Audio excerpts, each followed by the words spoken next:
Introduction: The magnetic tape of the cosmos. Modern civilization suffers from a profound structural amnesia.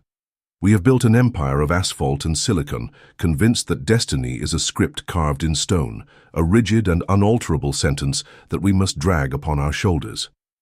But the universe does not sculpt in granite. The cosmos records its sequences on a much more fluid medium. Destiny is not a solid text, it is an audio track in constant reproduction, and the virgin medium upon which every heartbeat of creation is stored is water. Water is the magnetic tape of the cosmos, the liquid hard drive of reality. Stop for a moment and observe the biological vehicle you inhabit. It is an interface of recording. Analog education has told you that you are composed of 70% water, presenting it as a simple inert solvent, a vulgar maintenance liquid for your cellular machinery. This is a tragic underestimation. At the level of liquid cybernetics, that internal ocean is an ultra-high-fidelity recording interface for your consciousness. Every thought you tune into, every emotion you tolerate, and every word you emit is an input signal, a pulse of frequency that directly impacts this wet matrix, altering its geometry and encoding information in the arrangement of its molecules. You are, literally, a recording studio in continuous movement throughout the world. The stagnant lives under the ignorance of this quantum hydrodynamics. This individual moves through the hologram in a perpetual read-only mode. His tragedy does not lie in his lack of physical effort, but in his acoustic playback configuration. The stagnant wakes up every morning and, by inertia, lets the system press play. He lets the system play the same corrupt tracks, the echoes of past failures, the static of social anxiety, and the deafening noise of collective fear. His internal water, saturated with this low-fidelity information, reproduces these frequencies in a closed loop, an infinite loop that the external environment simply amplifies. The stagnant believes he is the victim of a cruel fate, when in reality he is only trapped in a terrible audio mix that he has not known how to turn off. Metaphysical awakening begins with an act of vibrational insurrection, the conscious decision to press the record button. He who understands the memory of water is a sequencer. He who understands the memory of water abandons his role as a passive speaker and transmutes into the sequencer. The sequencer assumes dictatorial control of the mixing console of his own consciousness. He understands that he cannot change the melody of his life by hitting the speakers of the outside world. He must rewrite. He must rewrite the liquid source code from within. By modulating the frequency of his intention and applying rigorous filters to the noise of his environment, the sequencer overwrites the damaged files of his cellular memory, printing new high-resolution samples into his bloodstream. This work is the operational manual for that. This work is the operational manual for that reprogramming. You are about to discover that your reality is not immovable, but a malleable fluid waiting for your instructions, and that you possess the absolute power to remix, from scratch, the ocean of your own destiny. The recording has begun, and the console is finally in your hands. Chapter 1: The H2O Oscillator and the Illusion of Inertia. In the obsolete ecosystem of contemporary civilization, humanity has been programmed with a fundamentally flawed operating system. From the first lessons in standard classrooms, the individual is inoculated with a mechanistic and arid vision of their own existence. One is taught to perceive the biological body as a dense hardware structure. You are taught to see a heavy and unalterable frame, a framework of calcium, tissue, and muscle designed to withstand the friction of time. In this limited narrative, water, the element that constitutes more than 2/3 of your physical architecture, is relegated to a tragically secondary role. You are convinced it is just a lubricant. The individual is convinced that the liquid in their veins, bathing the brain and flooding cells, is a simple maintenance fluid, an inert lubricant whose only function is to prevent the machine from overheating. To this perceptive blindness, this misunderstanding of liquid cybernetics, we shall call it the analog noise. Under the constant hypnosis of this analog noise, the stagnant is born and lives. This human specimen moves through holographic reality, assuming the identity of a solid object. His existence is a perpetual struggle against friction. When the stagnant wishes to alter his destiny, he operates under the laws of the most primitive inertia. He believes he must push matter with his bare hands. If he feels trapped in a suffocating routine, he tries to change cities, jobs, or partners, moving the pieces of his life as if they were concrete blocks. He spends exorbitant amounts of thermodynamic energy trying to modify the dry surface of his reality, ignoring the liquid motor. Observe the acoustic X-ray of his daily agony. The stagnant wakes up every morning and dives into a bath of dissonant frequencies. He consumes catastrophic news, tolerates toxic conversations, and harbors internal dialogues saturated with anxiety and fear. In his analog ignorance, he believes these events are merely external. He believes words are just air vibrations that disappear once the sound ceases. He assumes anguish is just an abstract psychological state.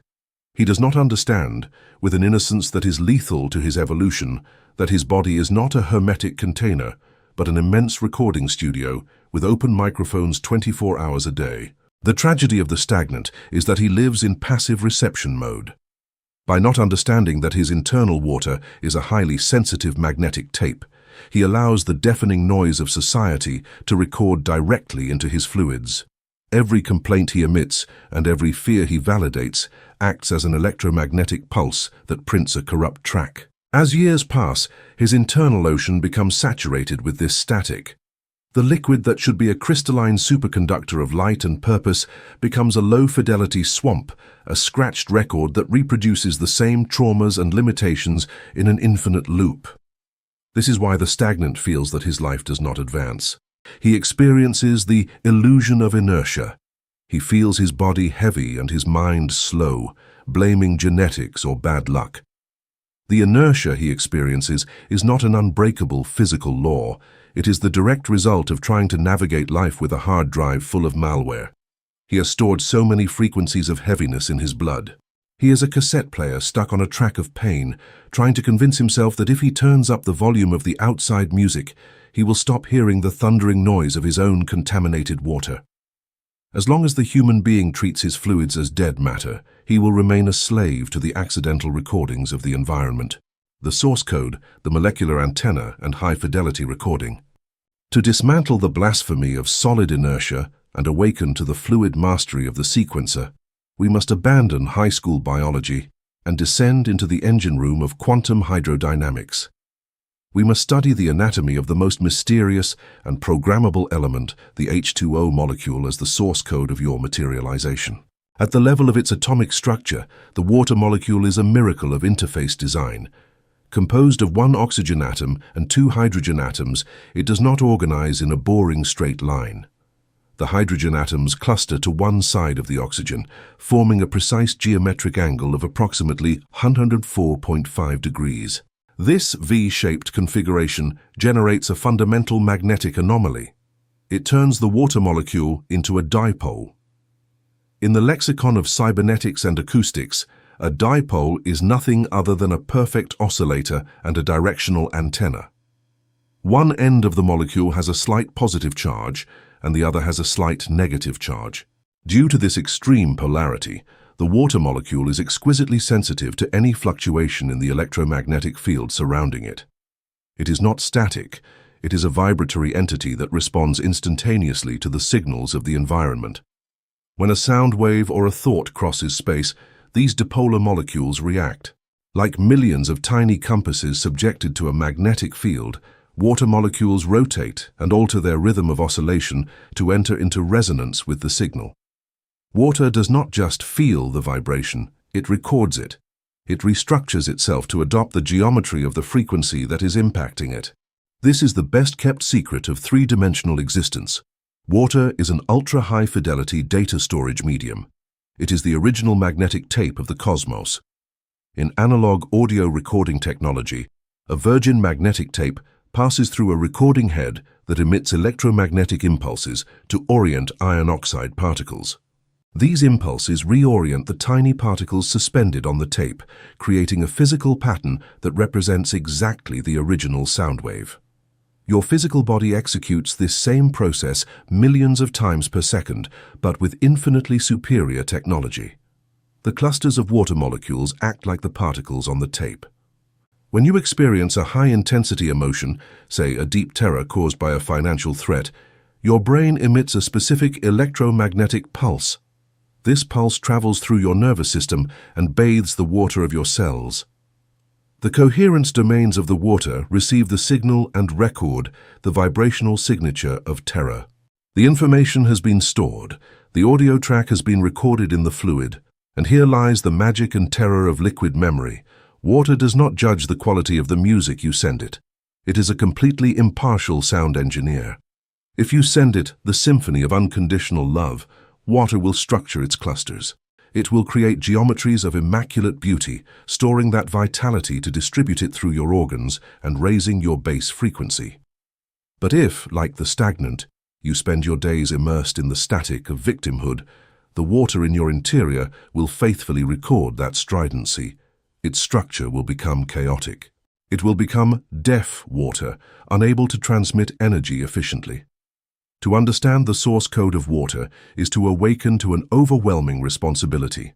99% of the molecules in your body are water molecules. You are, literally, an ocean enclosed in a skin suit, navigating a universe of frequencies.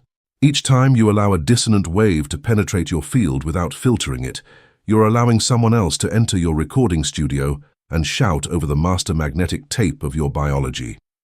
The illusion of inertia breaks when you understand that heaviness is not the weight of flesh, but of toxic information. You are slow because the music playing in your blood is a low-frequency funeral requiem. To alter your life, you do not need to move mountains of stone. You need to erase the tapes, rewrite the liquid code, and send a completely new signal to the master oscillator that resides in every drop of your being. The master sequence, the awakening of the producer and reality editing. The transmutation from the stagnant to the sequencer marks the turning point where the individual ceases to be the radio playing the world's static and assumes the role of executive producer of his own liquid hologram. The sequencer refuses to leave the mixing console unattended. Living is a continuous exercise. It is an exercise of equalization, modulation, and high-fidelity programming. He acquires mastery of the master sequence. The execution of this mastery begins with the immediate eradication of accidental recording. The sequencer imposes a radical audit on all input signals that penetrate his ecosystem. If your body is a magnetic tape in constant recording mode, what is the point of sitting in front of a screen to observe atrocities? The stagnant consumes this junk information, believing he is just passing the time. The sequencer, aware of his hydrodynamics, sees this act as a vibrational suicide. He knows that the panic frequencies of social networks and the narratives of scarcity enter his optical channels and restructure the water of his cells.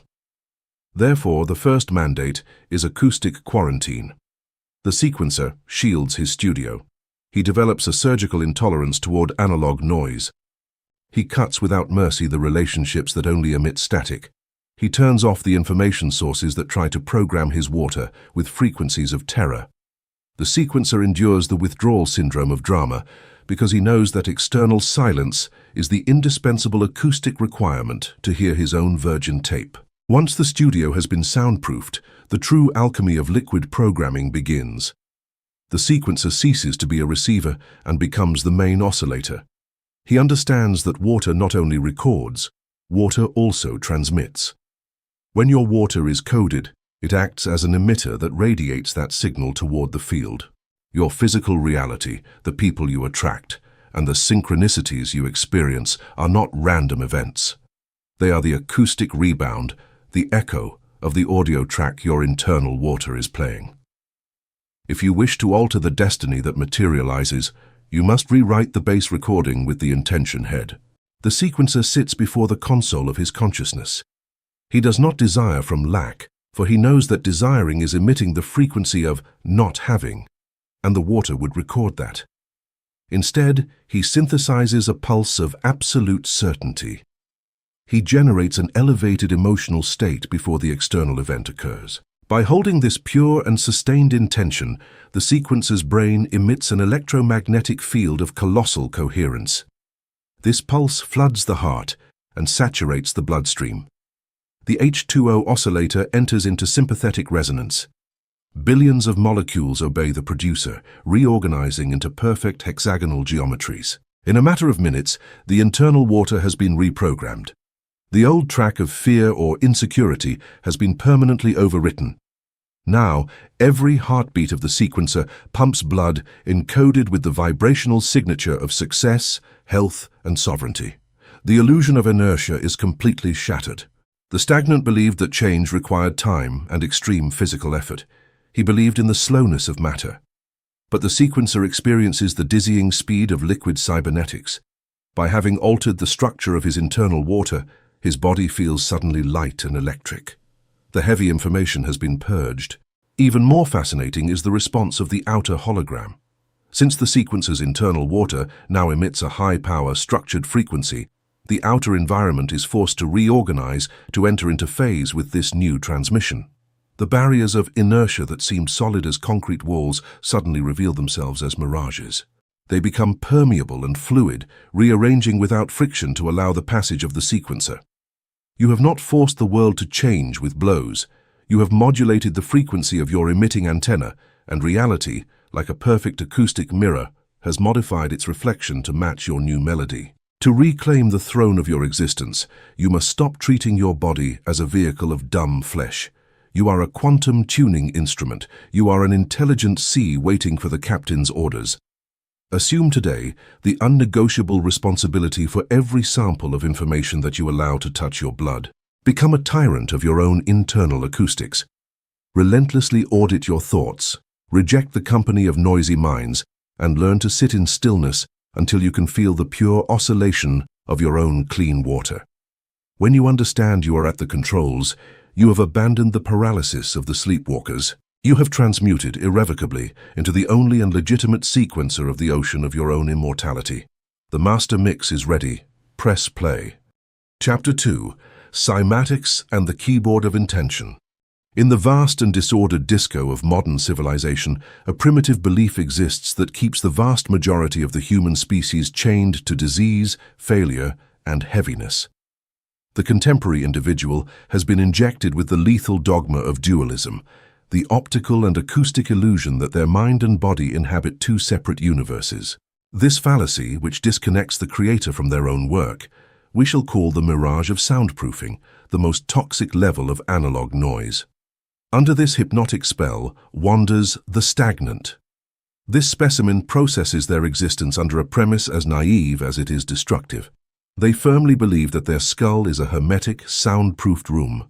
They assume, with unpardonable hydrodynamic ignorance, that their thoughts, internal dialogues, and repressed emotions are simple abstract events, silent ghosts floating in the void of the brain without ever brushing against the physical world.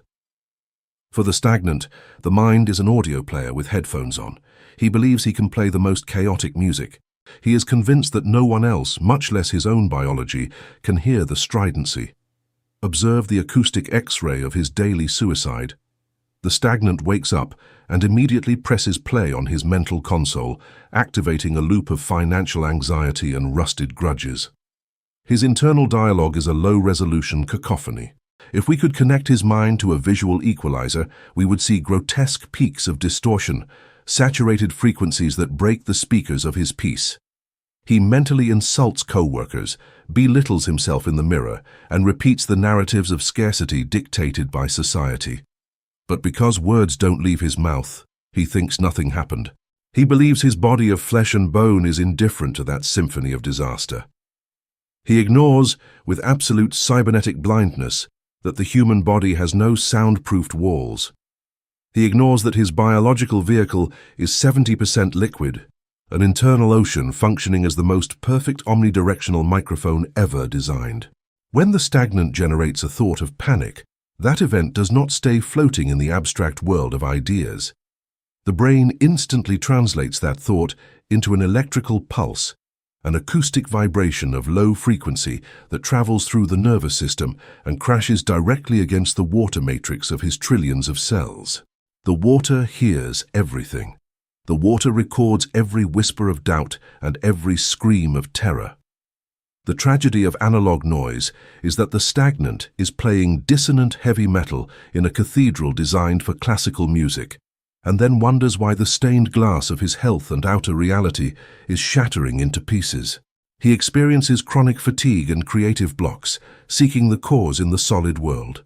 He goes to the doctor for a chemical pill, attempting to fix the outside of the speakers. He does not understand that his own fluids have been corrupted by the chaotic vibration of his mind. His water has become stagnant mud. As long as the human being continues to believe that thoughts are harmless because they are invisible, they will remain the primary sabotaging DJ of their own destiny. They will live saturating the mix until the music becomes unbearable noise, unable to realize that the dance floor of their life is empty for that very reason. The source code, acoustic architecture and the Cymatics screen. To dismantle the blasphemy of the separation between mind and matter and to awaken to the rhythmic omnipotence of the sequencer, we must abandon traditional anatomy and dive into the most beautiful revelation of wave physics. The science of cymatics. Sound is the master software that programs the liquid hardware of reality. In the confines of acoustic research, pioneers like Ernst Chladni and Hans Jenny demonstrated a phenomenon that is pure hydrodynamic physics. Cymatics is the study of how sound frequencies alter the geometry of matter. Imagine a dark metal plate connected to a frequency oscillator with a thin layer of pure water. While the oscillator is off, the water is an inert, chaotic puddle. But then we send a pure wave, say 432 Hz. The miracle occurs in milliseconds. The sound travels through the metal and impacts the liquid. The water suddenly comes to life. The acoustic vibration forces the H2O molecules to organize. Instantly, the shapeless puddle structures itself into a geometric pattern of staggering complexity. A perfect mandala of star-shaped hexagons and concentric rings forms, pulsating to the rhythm of the frequency. The water has become a 3D sculpture of fluid crystal. Sound has structured matter. The invisible has been made visible. At higher frequencies, the geometric order and beauty increase. But what if we send the sound of heavy traffic or a scream of rage? The beautiful mandala collapses. The water becomes turbulent and muddy. Analog noise destroys the sacred geometry. Now, transplant this experiment to the liquid cybernetics of your own body. You are a sac containing 40 liters of highly reactive water, and your conscious mind and nervous system are the master oscillator. Your mind is the keyboard of intention. Every thought you generate is not a poetic idea, it is a MIDI command, an electrical pulsation that makes the plate of your biology vibrate. When you feel absolute gratitude or the icy certainty of success, you are playing a major chord of high frequency. Millions of molecules of water in your blood and cells respond instantly. Their molecular clusters align, forming microscopic mandalas of hexagonal perfection. In this structured state, your biology becomes a superconductor. Electricity flows without resistance, your immune system becomes unassailable, and your body radiates a high-fidelity electromagnetic field. But when you play the keys of envy or fear of scarcity, you are executing a dissonant chord saturated with noise. You are emitting static. The water of your cells receives that sonic impact. Image showing the contrast between structured water, ordered geometry, and unstructured water, chaotic, broken shapes. The liquid loses its ability to transmit light and information efficiently. You create a short circuit in your own cybernetics. You get sick because you didn't know which keys you were pressing on the console of your own consciousness. Cymatics robs you of the right to be a victim. It proves that ruin is a bad audio mix. Ruin is the geometric consequence of an operator who has sat before the most advanced synthesizer in the galaxy and begun to hit the keys with closed fists. The form of your destiny is simply the acoustic footprint of the intentions you have been playing in the humidity of your own silence. The master sequence, the execution of high-fidelity chords. The transmutation from the stagnant to the sequencer marks the end of chaotic improvisation and the birth of directional sound design. The sequencer understands that reality is a fluid that is ordered by singing it the right song. He assumes the role of the dictatorial composer and executes the master sequence. Mastery of this state consists of the intentional, surgical, and obsessive selection of the frequencies allowed to pass through your fluids. The sequencer treats his mind like a high-precision analog synthesizer keyboard. He knows he cannot press the fear of ruin key and expect the mandala of absolute abundance. The mathematics of cymatics does not allow for deception. If you send noise, the water draws noise. Therefore, the first action of the sequencer is the conscious modulation of the emotional state. Before an important financial decision or a key interaction, he does not act from the frequency of urgency. Urgency is a choppy, arrhythmic frequency.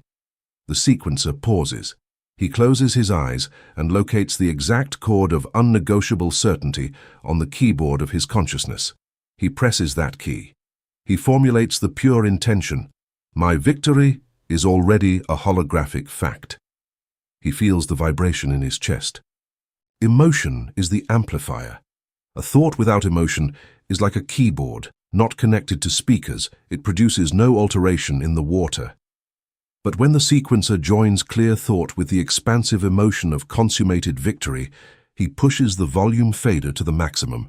The acoustic pulse floods his body. He can literally feel the water of his cells restructuring. His entire biology tunes in and enters a state of quantum coherence. Hexagonal mandalas form in his bloodstream, turning him into a high-fidelity biological lighthouse.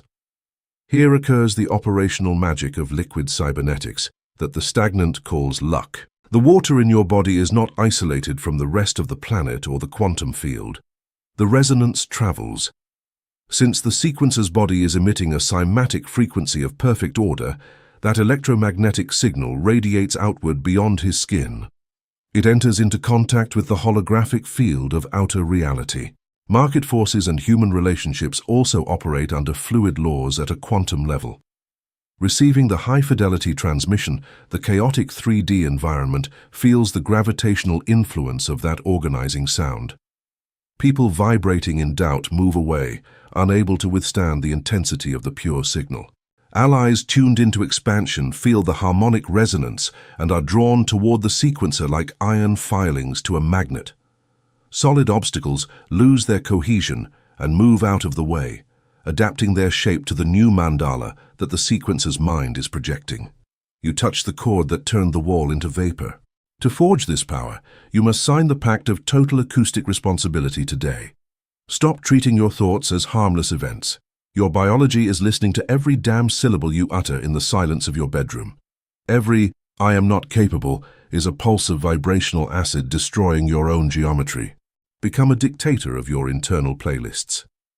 When analog noise from the environment tries to infiltrate, a toxic comment or terrifying news, you must have the reflexes of an elite sound engineer. Reach for the mental equalizer knob and cut the bass frequencies of fear. Put that track on mute. Breathe, reset the oscillator, and execute a major chord of unconditional power. Hold the note. Let the vibration of pure gratitude reorganize your coherence domains. When you understand your mind is the conductor of the orchestra dictating to matter, you will stop suffering. You have become the unnegotiable melody of the universe. Chapter 3. Quantum Sampling and Cellular Memory. In the vast and often desolate labyrinth of the neon cavern, humanity has forged one of the most sophisticated and cruel psychological prisons in its history, the cult of the immovable past. The ordinary individual is indoctrinated from their first years of socialization in the tyranny of biography and genetics. One is convinced that their personal history, the traumas suffered, the humiliations endured, the financial bankruptcies of their lineage, and the illnesses of their ancestors constitutes a block of cement that irrevocably defines the limits of their future. You are taught to look back to understand who you are. This occurs assuming with a paralyzing fatality that linear time has left permanent scars on your structure. To this fallacy, to this absolute surrender before the weight of history, we shall call it the analog noise of the ghost loop. Under this leaden and oppressive sky walks the stagnant. His existence is a tragedy. The stagnant is often not a lazy person. In fact, they may be someone who invests massive amounts of energy trying to change their life. They read, attend superficial therapies, repeat mechanical affirmations in front of the mirror, and change commercial strategies. However, they always crash against the same wall. Their romantic relationships always fail due to the same pattern of betrayal or abandonment. Their ventures always collapse at the same point of expansion. Their health relapses into the same chronic ailments. The stagnant stops, exhausted and on the brink of despair, cursing their bad luck or their karma. They feel an anchor tied to their spinal cord. In the jargon of music production, the stagnant is trying to record a new and brilliant vocal melody over an analog audio tape, but ignores a catastrophic detail. They have not erased the previous track. They are singing their desire for success at the top of their lungs. But in the background of the mix, beating with a deep, deafening and distorted bass, the recording of their past ruin continues to play. The microphone of their external reality captures both signals and mixes them. Since the old track has an infinitely greater amplitude, the new melody is drowned by trauma. The stagnant's illusion lies in their ignorance of where the past truly lives. They believe their painful memories are abstract entities filed only in the neural networks of their brain, like photographs kept in a drawer. They think that if they simply don't think about it, the past will cease to affect them. They ignore, with a cybernetic blindness that costs them their own freedom, that the brain is only the control console, but the storage hard drive of their biological vehicle is their internal water. They ignore that their physical body is a liquid reservoir containing the complete acoustic archive of every defeat. Their intracellular and extracellular liquid is saturated with corrupt files that are playing on autoplay 24 hours a day. As long as the human being continues to believe they are a prisoner of their history, they will remain a hostage to their own stagnant fluid. They will live as a broken speaker. They will live reproducing the cries of their childhood or the laments of their ancestors, unable to emit the silence necessary for a new melody to be heard. Fate, in this analog state, is nothing more than the relentless repetition of an echo that the individual refuses to turn off. It is a loop of shadows. The source code, liquid sampling, and the geometry of memory. To dismantle the tyranny of the past and awaken to the rhythmic sovereignty of the sequencer, we must abandon narrative psychology and dive into the cold, fascinating, and miraculous hydrodynamics of cellular memory. We must understand how the universe records its events in matter through quantum sampling. In the production of electronic music and hip-hop, one of the fundamental techniques is sampling.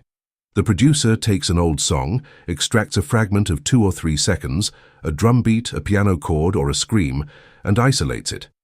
Then they load that sample into their sequencer to repeat it in a loop. That small fragment of the past becomes the rhythmic base upon which the entire new song will be built. Your biological water operates exactly like an ultra-high-definition sampler. The source code of water reveals a structural anomaly that defies classical physics. The hydrogen bridges. Water molecules, H2O, are connected to each other through very fragile and fast electromagnetic bonds called hydrogen bridges. These bridges assemble and disassemble trillions of times per second, creating three-dimensional networks, clusters, or temporary molecular groupings that store data. When you experience an event of high emotional intensity, quantum sampling occurs.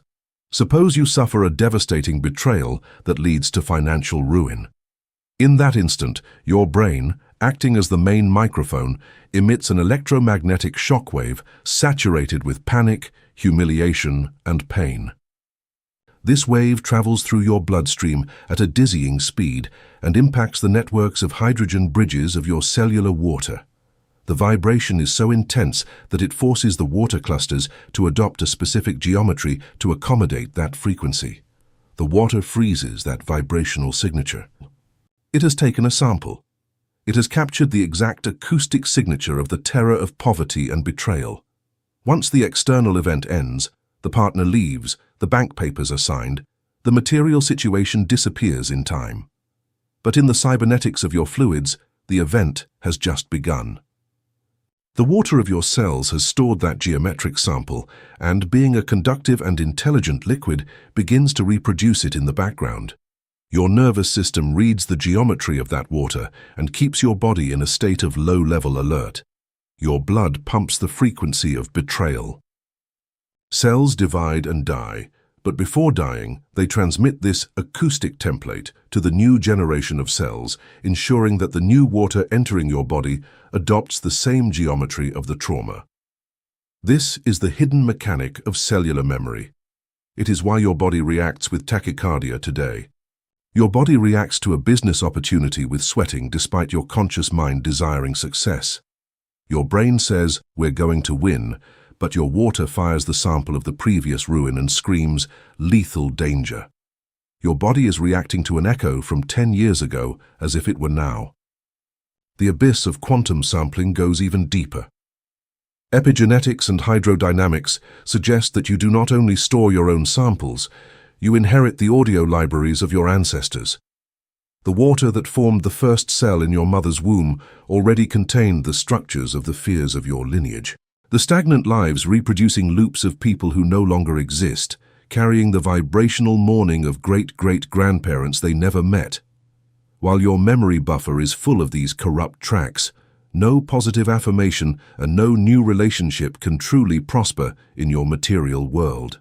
If you try to sow a high-frequency seed in an acoustic swamp that vibrates in the frequency of decomposition, the seed will rot before germinating. Water is the absolute sovereign of the biological hologram. If the water believes you are in danger, your reality will collapse to confirm the liquid's diagnosis. The past, therefore, is not a distant era. The past is a geometric structure beating inside your liver, your kidneys, and your heart. It is an audio file that must be purged. It is a recording that demands to be overwritten by the force of your present will. The master sequence. Clear the buffer and overwrite the track. The transmutation from the stagnant to the sequencer marks the moment of greatest creative violence and acoustic liberation in the human experience. It is the instant in which the individual understands they have no obligation to play the cassette that was handed to them. It is an act of war. The sequencer repudiates genetic slavery and rejects historical victimhood. For him, a trauma is not a permanent tattoo on the soul. It is simply a temporary file stored on a rewritable medium. He assumes the supreme power of the master sequence, the art of clearing the buffer and overwriting the track. The execution of this erasure requires a surgical precision that terrifies the inertial ego. The stagnant tries to overcome his past by running away from it, filling his life with noise not to hear the loop of pain, or going to therapy to talk infinitely about the trauma, which ironically reinforces it. The sequencer approaches the problem as a relentless sound engineer. He knows that the only way to erase a recording on magnetic tape is not by wishing it away, but by turning on the recording head and emitting a stronger, coherent, and dominant signal that magnetically overwrites the previous data. The first step of the master sequence is the identification of the loop, soloing the track. The sequencer withdraws to the chamber of silence of his own consciousness. He closes sensory inputs and directs attention toward his fluids. He presses the solo button, isolating the frequency blocking him. He allows the fear of rejection or poverty to rise to the surface. He feels the tightness in his chest or the knot in his stomach. But unlike the stagnant, who would identify with that emotion and panic, the sequencer observes it with icy distance. He treats it as a simple acoustic object. He says to the emotion, "I hear you. I know you are an old recording. You are a sample of trapped light. But you are not my present." By not reacting with fear to the fear, the sequencer cuts the feedback. The track keeps playing, but it no longer has the power to paralyze him. The second step is structural formatting. To erase the water clusters containing the memory of trauma, the sequencer must introduce a thermodynamic and vibrational shock into his system. Fasting, extreme temperature changes, and high-intensity breathing become the tools of the reality producer. By subjecting the body to an acute but controlled and conscious stress, the sequencer forces the hydrogen bridges to break. The old water, heavy and structured by the pain of decades, loosens. It disconnects. The body helps purge this liquid through intense perspiration and chemical tears. You are literally emptying the buffer of your biological computer. The third and definitive step is high-fidelity overwriting. In the millisecond in which the buffer has been loosened, the water becomes extremely malleable and receptive. It is a virgin tape. The sequencer then executes the replacement. He does not emit a lukewarm affirmation. He emits an electromagnetic roar. If the old sample was the terror of poverty, The sequencer tunes the oscillation of psychopathic abundance, a certainty of wealth so crushing that it admits no hesitation.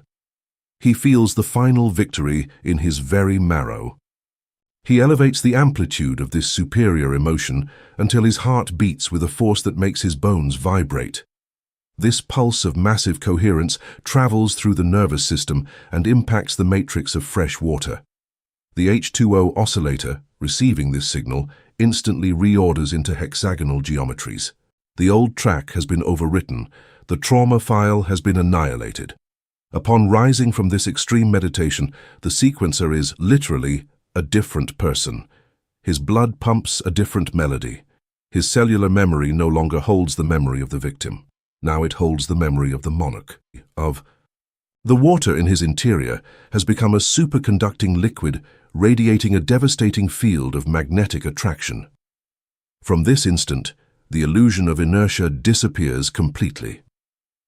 Since the internal water is no longer busy reproducing past battles, all vital energy is available for immediate creation.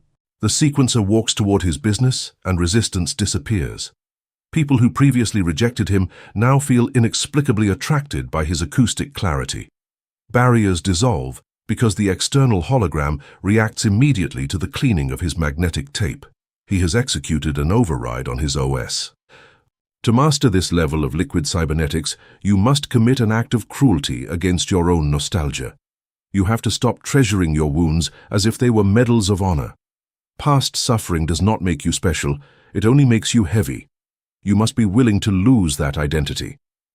Audit today the loops that repeat in your life. When you find yourself caught in an automatic reaction of anger or fear, stop cold. That is not you thinking. It is an old sample playing by default. Reject the autoplay, empty the buffer through silence, and break the chains of hydrogen today. Put your hands on the console to record a future so bright and deafening that the hologram of the past has no choice but to dissolve in the vacuum of its own insignificance. Chapter 4. Hydrogen Bridges and the Structure of Reality. In the dense, dusty, and noisy machinery of three-dimensional civilization, a colossal altar has been erected where humanity daily sacrifices its vitality, the altar of linear effort and physical friction. From the instant an individual is programmed by the educational system, they are indoctrinated in a religion of absolute wear. One is inoculated with the dogmatic belief that the universe is composed of hard, rigid, and static matter, and that the only way to move obstacles is through brute force, sweat, and chronic exhaustion. To this perceptive hallucination, which turns life into a war of trenches, we shall call it the analog noise of solid friction. Under the tyranny of this suffocating noise wanders the stagnant. Observe the physical X-ray of his existential ordeal. The stagnant is often a tireless worker. He wakes up at dawn, clenches his teeth, and throws himself against reality. His tragedy lies in cybernetic ignorance. He tries to fix the music by hitting the speakers. When he faces a financial problem or a crisis in his relationships, his reaction is the application of 3D force. He tries to convince by arguing until voiceless, tries to earn more by working double hours until his nervous system collapses, and tries to force circumstances by manipulating external matter. His existence is analogous to a desperate producer who, hearing distortion, instead of going to the console to clean the source file, takes a knife and tries to scrape the magnetic tape. The result is always the same. The original file remains corrupt, but now the physical medium is irreparably damaged. The stagnant ages prematurely. His cortisol levels, which dirty and acidify his body's water, remain at a level of perpetual saturation. He feels life is a gigantic rock. Most terrifying is that when he achieves a small advance after months of pain, his ego whispers, "See? Pain works. Where is the price of success?" He ignores, with a lethal hydrodynamic blindness, that such wear was mathematically unnecessary. He ignores that the hardness of the reality he was pushing was not an inherent property, but an acoustic illusion. The stagnant lives trapped on the frozen surface of existence. He believes his world is made of ice. By believing that bank accounts and economic laws are static blocks of ice, he condemns himself to crash against them. He does not understand that the rigidity of his world is simply the exact reflection of his own internal vibrational state. While he sees the universe as rusted gears, he will be crushed by them. The source code, the fluid network, and the dance of ephemeral connections. To dismantle the blasphemy of solid friction and awaken to the rhythmic omnipotence of the sequencer, we must abandon the rudimentary perception of physical senses. We must descend into the majestic quantum architecture of matter. We must understand the miracle of the hydrogen bridges and the refresh rate of existence. In the source code of biology, water is the most misunderstood substance in the cosmos. We established that H2O is a dipole, but the secret lies in how these molecules communicate. Due to polarity, the oxygen atom of one molecule feels an irresistible magnetic attraction toward the hydrogen atom of a neighbor. They hold hands. This electromagnetic connection is called a hydrogen bridge. If these bridges were rigid and permanent, water would be a hard polymer like rock. Life would be impossible. But universal design gave these links a miraculous quality. They are extremely fragile, ephemeral, and dynamic connections. In the liquid water that makes up 70% of your vehicle, hydrogen bridges connect and disconnect at a speed that defies human sanity. A single bridge forms, holds the structure, and then breaks in a fraction of time measured in picoseconds, trillionths of a second. It is a constant reconstruction. This means that in a single second of your linear existence, the structural network of water within you and around you has been destroyed, reorganized, and reconnected hundreds of billions of times. Stop for a moment and assimilate the absolute gravity of this scientific and metaphysical revelation. The 3D illusion makes you believe you sit in a solid, stable world, but at a molecular level, fluid-based matter is a system updating at a dizzying speed. It is like a high-resolution monitor. You see a continuous image, but you are seeing pixels turning on and off thousands of times per second, the refresh rate. Liquid reality has a refresh rate of trillions of frames per second. Hydrogen bridges are the pixels of existence, reorganizing like notes on a giant MIDI grid. What determines how they reconnect? What dictates the shape of the new structure in the next picosecond? The answer is the dominant frequency. The acoustic or electromagnetic vibration present in the environment forces the bridges to organize following that specific geometric pattern. Here lies the key to demolishing analog noise. The stagnant suffers because he assumes a problem is a permanent structure. He sees scarcity as unalterable granite. But liquid cybernetics reveals that block is not solid. It is a temporary configuration of energy that is falling apart and reassembling billions of times per second. If the wall seems immovable, it is because the stagnant is continuously playing the same audio track of fear and scarcity in his mind. Since his water and the field hear the same frequency, the bridges have no choice but to reconnect in the same geometry of the problem. He is an architect who tears down his prison trillions of times per second, but instantly hands the quantum workers the same plans of terror to rebuild it perfectly. Understanding the flexibility of hydrogen bridges is inheriting the keys to the master code. It proves that nothing in your life is truly stuck. Every microsecond is an open window, a software opportunity where the network is malleable and waiting for a new acoustic instruction to reassemble itself. The master sequence, harmonic modulation, and the transmutation of the environment. The transmutation from the stagnant to the sequencer marks the end of manual labor and friction war. The sequencer assimilates with breathtaking tranquility that hitting the hologram is an act of vibrational vulgarity. Power is not moving objects, but modulating the frequencies that command them. The sequencer operates under an unnegotiable premise: the universe is a sympathetic fluid. Since his internal water and the fluid network of external events are interconnected, he knows that to alter the outside, he must not leave his studio to fight in the street. All work is done at the internal console. Execution begins when facing an obstacle that seems impossible to the ordinary world.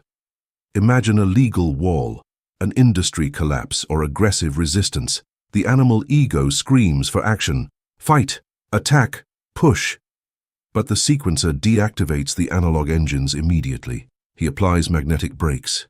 He stops, He closes the door of his internal studio and isolates the signal. He observes the 3D wall and smiles, for he knows he is not seeing bricks, but a temporary projection of hydrogen bridges vibrating in conflict. He initiates harmonic modulation. He audits his own vibration on his mental keyboard. If he feels anxiety, he knows his water is structuring in resonance with the wall, solidifying the problem. He executes an EQ sweep, identifies the panic frequency, and mutes it. Then, he selects a new track from his high-fidelity library, the frequency of absolute fluidity and frictionless victory. He assumes the acoustic state he would have if the problem were already solved. He begins to pump this new frequency of high density and extreme purity through his bloodstream. And then, the unfathomable magic of hydrogen bridges kicks in. As the signal floods his biology, the trillion links restructure. His internal ocean calibrates in a pattern of constant flow. Here operates the supreme principle, sympathetic harmonic oscillation. When a tuning fork vibrates with crushing purity, it forces nearby forks to vibrate in the same note. The sequencer, a cymatic lighthouse, radiates this new network outward. Electromagnetic waves leave his skin and contact the hologram of the problem. Since external reality refreshes billions of times per second, the wall experiences irresistible constructive interference. The problem's frequency was heavy. The sequencer's frequency is dominant and pure. In wave physics, the signal of greater coherence always forces the chaotic signal to reorganize. The sequencer holds the note without doubt. He does not push. He does not sweat. Against this silent acoustic pressure, the bridges of the external hologram can no longer maintain the wall configuration. Next time they break in their picosecond dance, they receive the architectural plans of fluidity instead of terror. Suddenly, in the physical world, what seems a miracle occurs. The obstacle collapses. The hostile lawyer mysteriously changes his mind. The market blockage vanishes because an opening appears. The solid wall, destructured at a molecular level, became liquid and flowed meekly around the sequencer's feet. This is the difference between analog effort and quantum programming. The stagnant tries to push the whole ocean with his palms. The sequencer navigates effortlessly by altering his own internal drop. To inhabit this mastery, you must eradicate physical resistance from your vocabulary. Next time life pushes back, forbid yourself from panicking or using brute force. Do not exhaust yourself hitting the ice. Stop the 3D machine. Enter your central console. The ice is only ice because you let cold into the mix. Reclaim your power over the grid. Increase the vibrational temperature of your own certainty. Produce a frequency so pure that your blood becomes liquid fire. When you hold this modulation, you will watch problems lose their links and melt before your presence into the water that will water your empire. Chapter 5. States of Coherence and the Synthesis of Fate. In the vast and deafening ecosystem of the Neon Cavern, humanity has normalized a biological and psychological state that, in terms of sound engineering, would be classified as an acoustic emergency, distortion through continuous saturation. The contemporary individual is indoctrinated into the cult of dispersion and urgency. One is taught that a busy mind, frantically jumping from one stimulus to another, from one drama to a crisis, and from one screen to a future terror, is the standard of a productive life. To this rhythmic pathology, which destroys any possibility of clear transmission, we shall call it the analog noise of turbulence. Under this regime of perpetual agitation lives the stagnant. Observe the anatomy of his internal console. The stagnant operates his mental recording studio with all channels open simultaneously and with gain levels pushed to the maximum. His mind reproduces at the same time the audio track of his debts. He plays the loop of family resentment, the strident alarm of global news, and the constant hum of his own insufficiency. In the jargon of music production, his channels are clipping. The signal is so strong and so chaotic that it breaks the limit of the equipment, producing a saturated, raspy, and unintelligible noise. But let us remember the fundamental principle. The mind is not an isolated entity. All this acoustic stridency impacts directly upon the surface of the water that makes up 70% of his physical vehicle. When you subject a body of water to dozens of contradictory frequencies, the result is a choppy sea. The waves collide with each other, generating sharp crests and deep valleys in total disorder. The liquid enters a state of chronic turbulence. The tragedy of the stagnant is that a choppy sea is a broken mirror. If you try to project a laser or an image onto the surface of agitated water, the light is lost. The light diffracts, splinters, and scatters in 1,000 useless directions. The signal is completely lost. When the stagnant, exhausted by his own turbulence, attempts to formulate a desire for success or peace, he sends that intention, that light, to his internal ocean. But his intention crashes against the waves. Because his water is vibrating at the frequency of chaos, the intention crashes against the waves of anxiety and shatters. The original command never manages to leave his body intact. It fragments. The external universe, that immense network of interconnected fluids, does not receive a clear signal saying abundance. It receives 1,000 distorted fragments that say, I want, but I'm afraid. I don't deserve it. It's urgent. They're going to betray me. Before this cacophony, the 3D hologram responds with the same geometric confusion, delivering to the stagnant a life full of aborted starts and half-opportunities. As long as the human being continues to believe that they can manifest a crystalline destiny from a biology that vibrates at the frequency of the storm, they will keep crashing against the wall of latency. He will live like an announcer shouting through a damaged microphone, ignoring that the noise is his own unequalized blood. The source code, liquid crystal and acoustic superconductivity. To dismantle the blasphemy of turbulence and awaken to the absolute efficiency of the sequencer, we must abandon the agitated surface of emotions. We must descend to the most secret, elegant, and devastating quantum properties of water. Water does not have just 3 states. There is a 4th state. There is a molecular configuration that turns your biology into the most perfect transmission antenna in the universe. Structured water and quantum coherence. In advanced hydrodynamics, it has been discovered that when water is subjected to extreme vibrational purity, H2O molecules stop behaving randomly. Instead of floating freely, molecules align in perfect hexagonal formations, creating layers upon layers of an impeccable geometric network. Water transmutes into a liquid crystal. It acquires the ordered structure of ice, but maintains the malleability of fluid. This is the state of coherence. Why is this the source code of absolute power? In a chaotic system, when you send a signal, molecules collide, generating friction. That friction dissipates energy as heat. The signal loses strength, what we call attenuation. But in the state of coherence, friction drops to 0.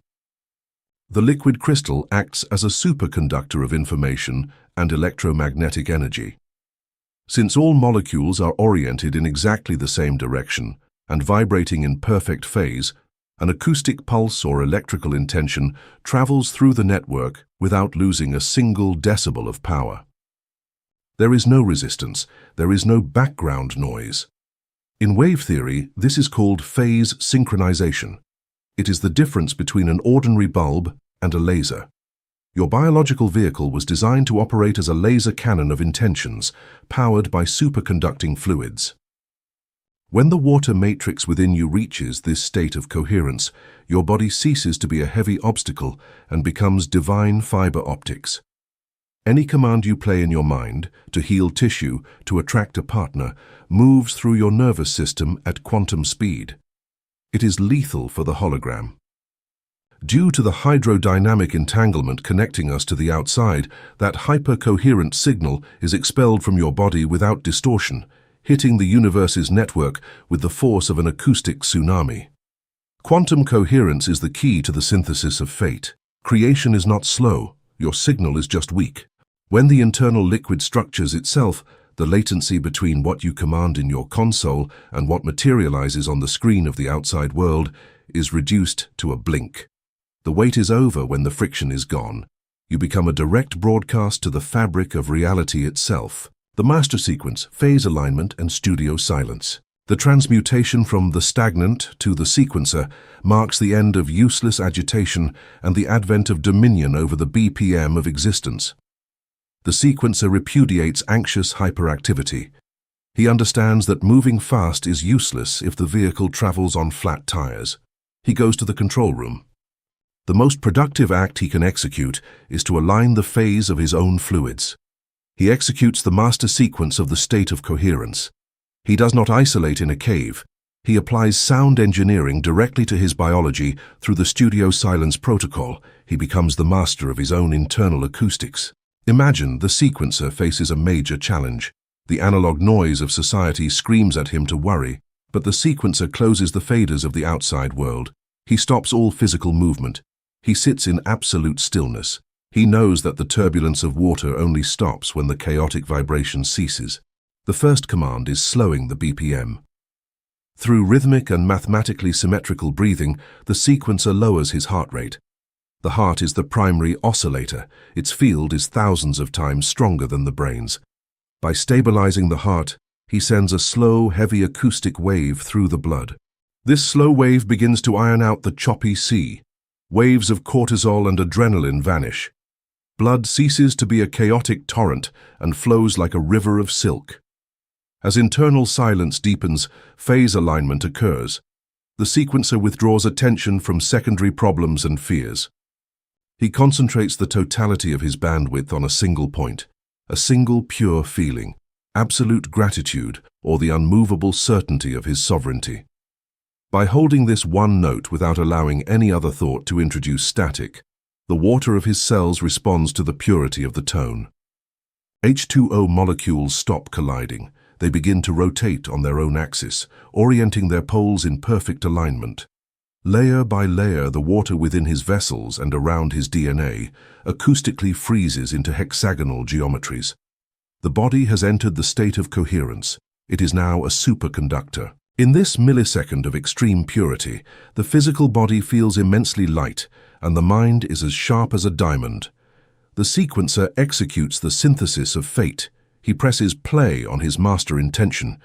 He projects the visual image of his goal and wraps it in supreme emotion.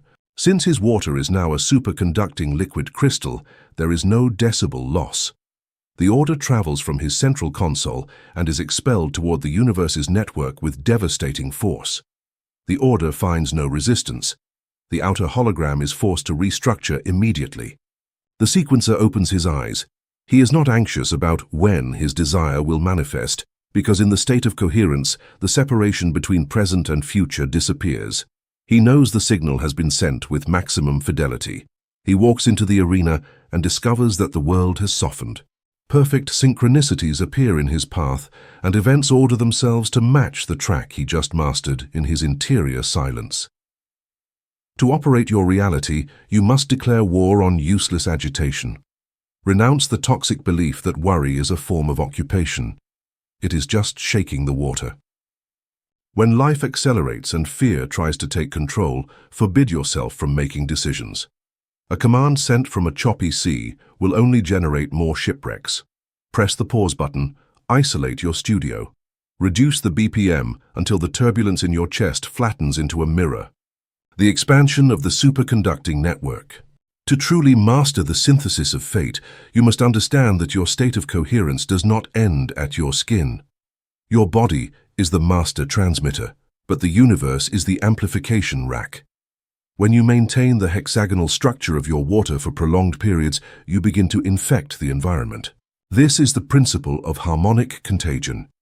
Just as dirty water can contaminate a clean well, a hypercoherent biological field can structure the chaotic water in its vicinity. When you enter a room in a state of coherence, the water in the bodies of everyone present begins to feel the magnetic pull of your order. You don't need to speak to convince them. Your presence is a physical instruction. Their nervous systems, sensing the lack of friction in your field, instinctively seek to match your frequency. This is why people of high authority or immense peace seem to command a room without saying a word.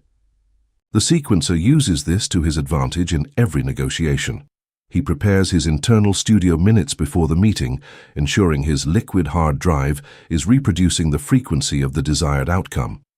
By the time he sits at the table, his field has already begun to reorder the molecules of his counterparts. The no that they prepared becomes a yes, because they feel an inexplicable urge to enter into phase with the sequencer's harmony. To resist his will would require them to exert a massive amount of internal energy to maintain their own dissonance, which the brain is biologically programmed to avoid. The sequencer also understands the role of carrier waves. He uses his physical movements as low-frequency carriers for his high-frequency intentions. Every handshake, every glance, and every step is a physical broadcast of his internal mandala. He is a walking cymatic event, reshaping the world as he moves. As you deepen your practice, you will notice that the buffer size of your reality increases. You can handle more complex data and higher intensities of energy without clipping. Your biology becomes a high-end processing unit, capable of synthesizing destiny with the speed of light. The ultimate goal is to become an invariant oscillator. No matter how much noise the neon cavern produces, your internal water remains structured. You become the constant in a world of variables. When you reach this level, you're no longer making a mix. You are the master recording that the rest of the universe is trying to copy. Your life becomes a series of perfect sequences, a flawless album of experiences where every track is a hit. You have moved beyond the struggle of the particle. You have mastered the liquid code. You are the sequencer, and the symphony of your existence has finally begun to play in true high fidelity. Chapter 6. The Feedback Loop of Blood and Anxiety. In the immense, noisy and chaotic disco of the neon cavern, humanity has developed one of the most destructive and paralyzing acoustic pathologies of its evolutionary history, the epidemic of chronic anxiety. The modern individual has been programmed to live with a state of perpetual alarm, convinced that stress is the engine of productivity. He is convinced that fear of the future is a valid survival tool. To this rhythmic disease, which hijacks the biological operating system and drags it toward a deafening collapse, we shall call it the analog noise of the feedback loop, or simply the feedback loop. Under the tyranny of this paralyzing noise lives the stagnant. Observe the acoustic X-ray of his internal tragedy when he faces the pressure of the 3D hologram. The stagnant is sitting in his office or in the solitude of his room when suddenly a dark thought crosses his mental console. The fear of financial bankruptcy, the suspicion of a betrayal, or the terror of an illness. It is just an idea, an initial electrical pulse, a grave and dissonant note that has just been played on his internal keyboard. If the stagnant were a competent sound engineer, he would recognize that this note is an error in the mix. He would mute the track and move on.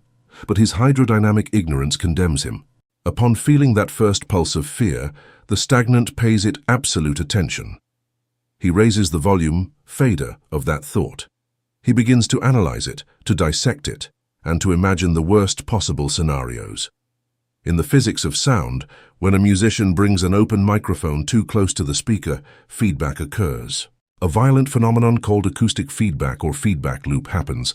The microphone picks up a small ambient noise, sends it to the amplifier. The speaker reproduces it louder. The microphone picks up that same noise again, now amplified, and sends it back to the system. In fractions of a second, the sound multiplies. It becomes a sharp, unbearable, and destructive screech that can burst the audience's eardrums and melt electronic equipment. The anxiety attack, the panic, and the chronic stress of the stagnant are not abstract psychological demons. They are a literal acoustic feedback within his liquid cybernetics. When he holds the thought of terror, his brain, the microphone, sends the signal to his body. His body, the speaker, reacts by secreting emergency chemistry. The heart accelerates, breathing becomes shallow, and the chest tightens. The stagnant, feeling these unpleasant physical sensations, becomes even more frightened. His brain captures the palpitations and suffocation, interprets that the danger is real and imminent, and sends more signals of terror to the body. The speaker screams louder, the microphone captures more panic. The system enters a closed and perfect feedback loop. In minutes, the individual is panicking.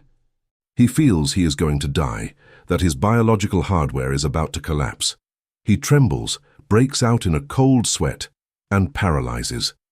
The supreme tragedy of the stagnant is that, in the middle of this deafening feedback, he tries to stop the noise using more noise. He tries to think his way out of anxiety. He tries to fight the panic by arguing with himself, "I must not be afraid. Control yourself." He ignores that arguing with fear is simply screaming into the microphone that is already feeding back with the speaker.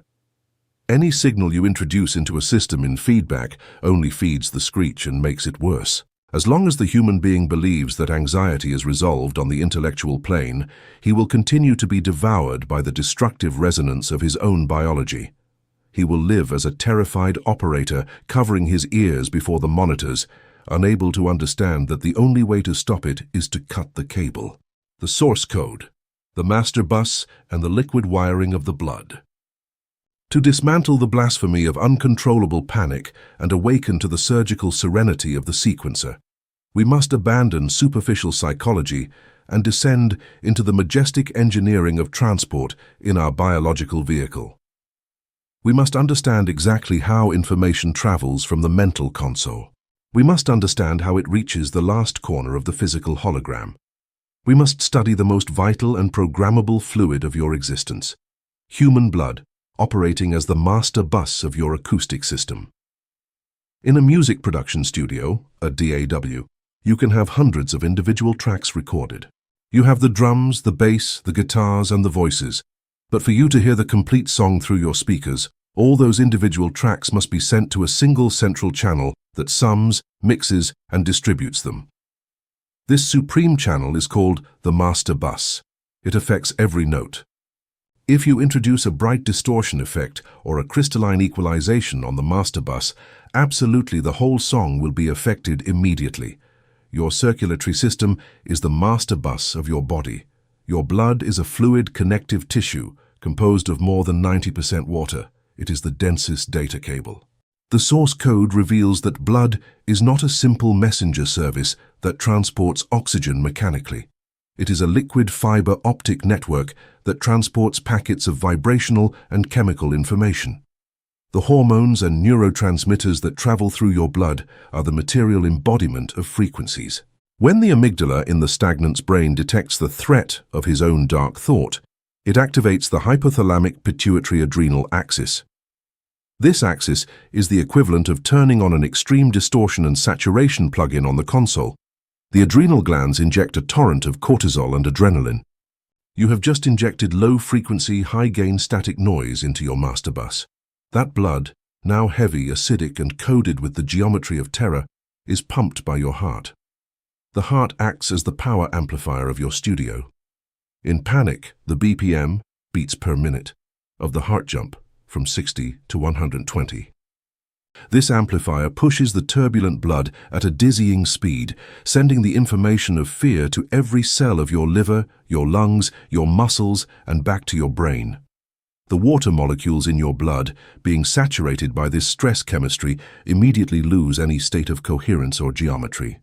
Their hydrogen bonds fracture into asymmetric chaos. Your internal water becomes literally deaf to higher intelligence. It can only transmit the frequency of survival, attack, or flight. This is the physical mechanism of the feedback loop. Distorted blood bathes the brain's receptors and the cycle closes. The acoustic feedback has materialized in your cardiovascular system.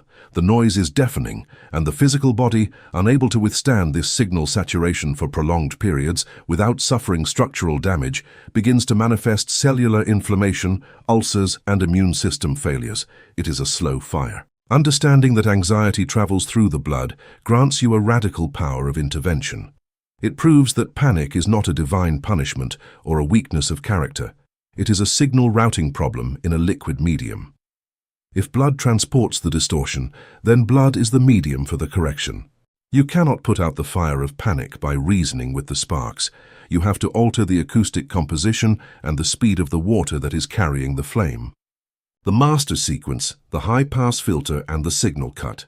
The transmutation from the stagnant to the sequencer in the middle of a crisis marks the difference between the victim of a nervous breakdown and the absolute master of biological cybernetics. The sequencer assimilates, with almost mechanical coldness, that when the panic siren sounds, intellect is useless. He repudiates the idea of analyzing his fears while in the middle of an attack. He knows you don't fix a faulty microphone while the concert is in full swing and the speakers are screaming. First, you must cut the signal. He assumes the execution of the high-pass filter and the intervention of tempo. The master sequence does not begin in the mind. It begins in the control of the hydrodynamic machinery that pumps the fluid. Imagine the sequencer receives catastrophic holographic news. His primary biological instinct fires the note of terror. He feels the first injection of hot adrenaline entering his blood. He feels the heart about to accelerate the BPM to distribute the vibrational poison. In that fraction of a second, before the feedback closes and the screech starts, the sequencer executes the gain cut. He identifies the pulse of fear, and instead of interacting with it, he withdraws narrative attention. He puts the track of the intellect on mute, absolute silence in the vocal booth. Next, he intervenes on the amplifier, his heart and lungs. The sequencer grabs the tempo fader and physically pushes it down. He initiates a diaphragmatic breathing pattern of extreme slowness and depth. He inhales for 4 seconds, holds the air, and exhales for 8 seconds. By mechanically forcing the respiratory system to operate in slow motion, he is sending an acoustic signal of containment to the vagus nerve. The vagus nerve is the most important grounding cable of your recording studio. It connects the brain to the heart, lungs, and gut.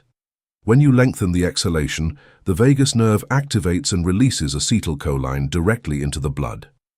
Acetylcholine is the antifreeze of panic. It is a high-coherence chemical transmitter that functions as a high-pass filter in your bus. In music production, a high-pass filter cuts off all the low, booming, muddy, and dark frequencies that dirty the mix, and allows only the high, sharp, and clean frequencies to pass through. Acetylcholine cuts the gain of adrenaline. It stops the heartbeats dead. The amplifier turns off. By reducing the heart's BPM, the blood is no longer pushed at emergency speed. The bloodstream calms down. The sequencer, keeping his hands firm on the keyboard of slow breathing, watches how the water in his veins passes from destructive turbulence to a docile current. The signal chain is restored. Since the amplifier, the heart, is no longer pumping stress-saturated blood toward the microphone, the brain, the microphone stops picking up danger. The acoustic feedback is broken. The screech of the feedback loop disappears, replaced by a deep, expansive, and glorious silence. You have hacked the pump. You stopped the panic attack, not by thinking positive thoughts, but by hacking the hydraulic pump that distributed the corrupt information.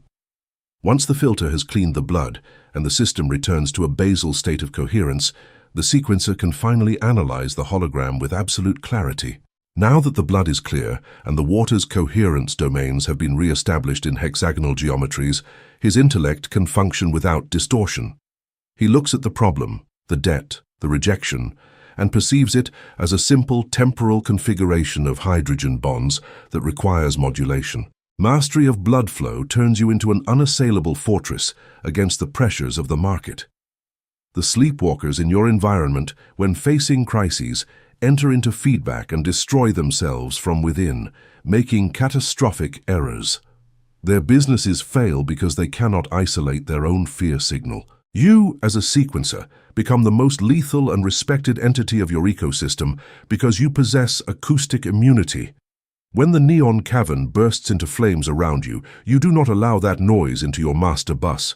You activate your high-pass filter. You maintain the tempo of your blood under control. While others run in circles reproducing the alarm, you sit at the console and formulate the perfect solution with the icy mind of one who knows that no outer monster has the power to alter the pulse of their own inner sea. To master this loop, stop treating anxiety as your enemy. Your anxiety is simply the feedback alarm of your speakers, indicating you brought the microphone too close to the noise source.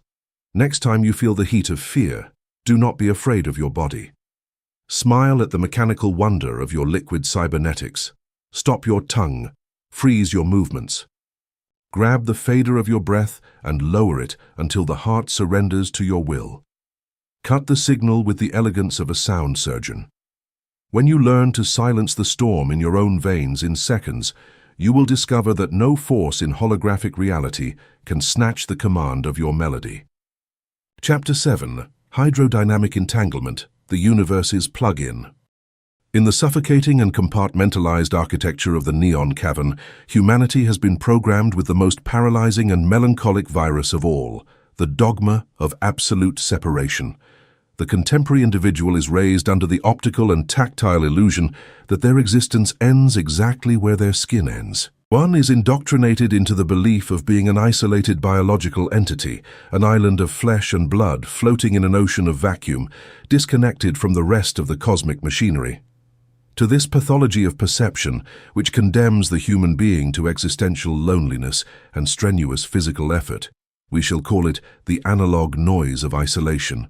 The stagnant operates under this spell of severe disconnection. Observe the cybernetic X-ray of his exhaustion. The stagnant processes reality, assuming that the universe is a fragmented system. If he wishes to influence a commercial market, attract a partner, or alter his environment, he believes he must cross a physical abyss. He thinks the only way to transmit information is direct 3D contact, spoken words, emails, face-to-face meetings, psychological persuasion, and social wrestling.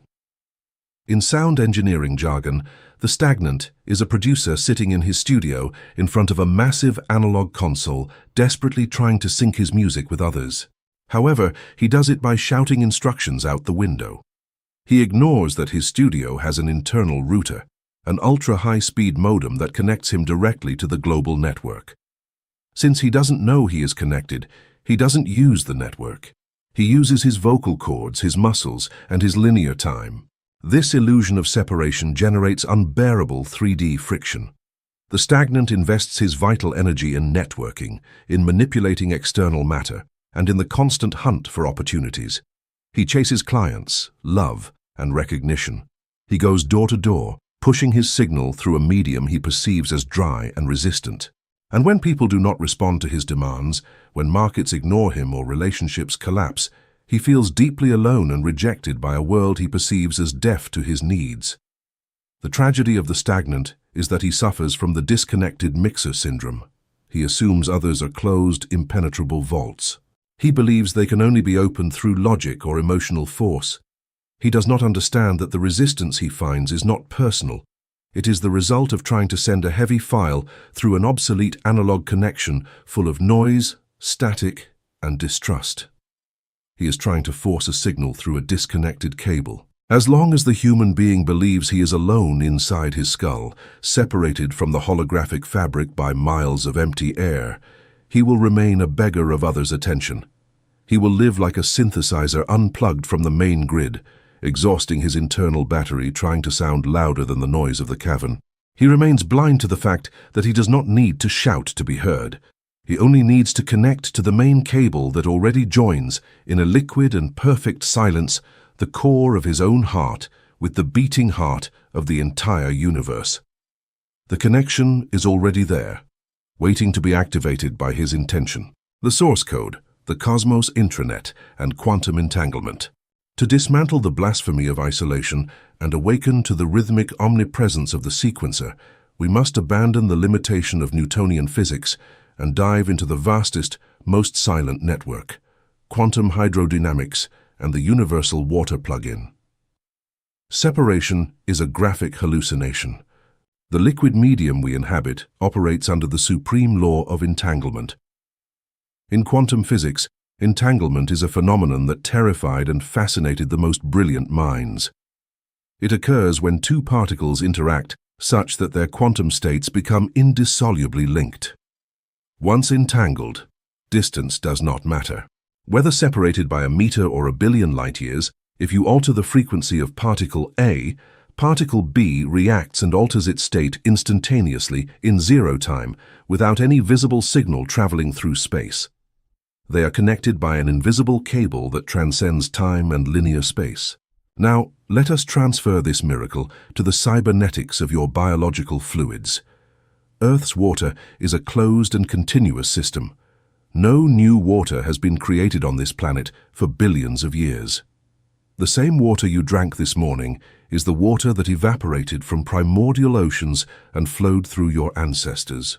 At a molecular level, the liquid composing 70% of your brain and heart has been in intimate contact, at some point in eternity, with the rest of the planet's water. Due to this ancient interaction, the matrix of the biosphere is not a collection of separate drops. It is an immense entangled hydrodynamic field. Water is the intranet of the cosmos. The source code reveals a truth that annihilates the ego's loneliness. You are not a closed system. The water vapor you exhale with each breath, the humidity of your breath, leaves your lungs encoded with the exact frequency of your thoughts and emotions. That vapor integrates immediately with the room's humidity. The room's air mixes with the atmosphere, and the atmospheric humidity is inhaled by people around you, even those miles away. Your sweat, tears, skin temperature, and electromagnetic signature are constantly downloading and uploading data to the liquid cloud. But hydrodynamic entanglement goes far beyond physical moisture transfer. Since your body's water is quantumly entangled with the planet's morphogenetic water field, any radical alteration in your internal coherence domains generates a non-local shockwave. Here is where water acts as the universe's plug-in. In audio production, a plug-in is a software fragment you insert into your recording program. If you apply an expansive reverb plug-in to the master bus, you don't go track by track. The plug-in alters the entire song instantly. Your consciousness is the designer, and your internal water is the plug-in. When the stagnant vibrates in fear, he is injecting a distortion plug-in into his master bus. Since his water is entangled with his environment, that low-fidelity static is transmitted to the local network. People feel an irrational discomfort. Business deals fall through. The network is reacting to the toxin. Conversely, when your water reaches crystalline coherence and you program a pure intention sequence, you are not just thinking positive. You are executing a software update on the quantum server. You are installing a supreme harmony plugin. Since there is no separation, the universe must process your update. Isolation is a lie designed to keep you exhausted. You do not have to push the hologram with your bare hands, because the entire hologram is wired directly to the silent pond of your own heart. What you do in the depth of your fluids is replicated, instantly and without signal loss, in the invisible tides of the world. The master sequence, local and global network transmission. The transmutation from the stagnant to the sequencer marks the end of exhausting persuasion and the birth of magnetism by entanglement. The sequencer assimilates with icy certainty that going out to convince people or beg for opportunities is an insult to his own cybernetic architecture. He repudiates the external hunt. He understands that true influence is not achieved by invading another's space, but by altering one's own source code until the other has no harmonic choice but to align. He assumes the execution of local and global network transmission.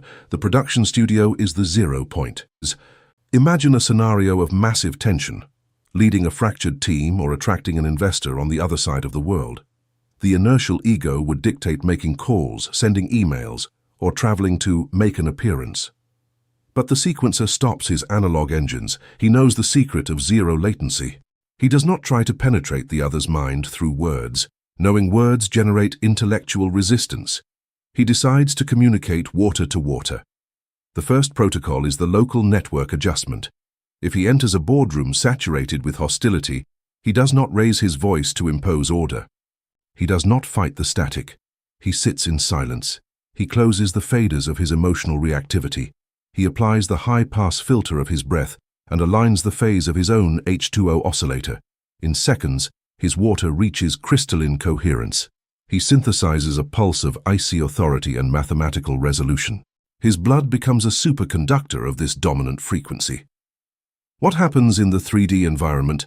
Hydrodynamic entanglement does the heavy lifting. The sequencer's electromagnetic field, amplified by fluid coherence, floods the room. The air's humidity is charged with this new vibrational signature. The water in the bodies of everyone in the room instantly picks up this high-fidelity transmission. Their nervous systems, vibrating in conflict, experience acoustic entrainment. The sequencer's signal is so powerful and harmonic that others' internal water lacks the geometric strength to maintain its own distortion. Unconsciously, the room's heart rate stabilizes. Aggressiveness dissolves. Faces relax.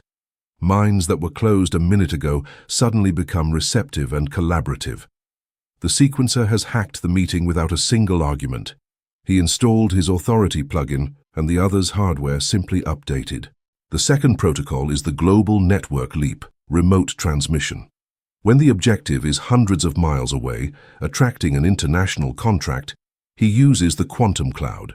He understands physical distance only affects thermodynamics, not entangled fluids. He withdraws to his isolation chamber. He visualizes the holographic coordinate he wishes to alter. Then he raises his internal frequency to a level of searing intensity. He modulates the vibrational salinity of his inner sea. He seasons his structured water with the exact flavor of financial success or pure magnetism. He assumes possession. He does not beg the universe for the opportunity. He assumes holographic possession of it in his own cellular tissue. He generates a standing wave of certainty. As he holds this signal in his master bus, the cosmic server processes the upload. His water transmits the update to systems across the planet. The result is crushing synchronicity. Days or hours later, the sequencer receives an email out of nowhere. The distant investor calls on a hunch. The world moves, pieces align, and steel doors open, not because he traveled to push them, but because he sent a software patch through the invisible pipeline. This is the silent omnipotence of the master producer. He does not wear out his vocal cords seducing shadows. He stays at the epicenter of his engine room, tuning his synthesizers until the melody is so geometrically pure that space-time has no choice but to conduct that song to the exact ears that need it. To inhabit this dimension, you must extirpate the optical illusion of relational effort. Stop chasing people. Pursuit generates resistance. It is a low-frequency signal saying, "I don't have control, and I need you."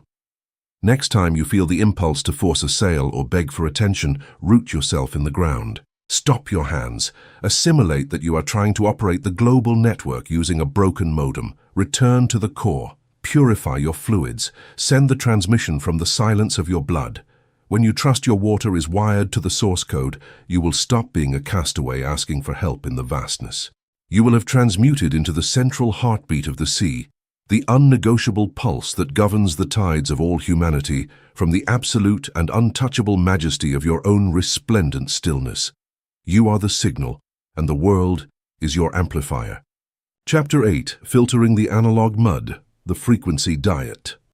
In the immense, noisy, and saturated metropolis of the Neon Cavern, humanity has normalized one of the most destructive and biologically lethal practices of its history, the absolute promiscuity of inputs. The ordinary individual is programmed under the illusion that an impenetrable border exists between what they consume and what they are. He is indoctrinated in the childish belief that he can swallow physical and intellectual poison, and that somehow his spiritual core and capacity for manifestation will remain intact. To this pathology of indiscriminate ingestion, which turns the temple of consciousness into a landfill of dead frequencies, we shall call it the analog noise. We shall call it the analog noise of consumption impunity. Under the toxic mist of this noise operates the stagnant. Observe the cybernetic X-ray of his daily self-destruction. The stagnant wakes up and, believing mind and body operate in separate universes, opens the floodgates of his internal recording studio to any signal thrown at him. On the physical plane, he ingests dead, ultra-processed foods loaded with synthetic chemicals and devoid of any vital electrical charge. He drinks stagnant, unstructured fluids bottled in plastic, fluids that have lost all their original geometric memory.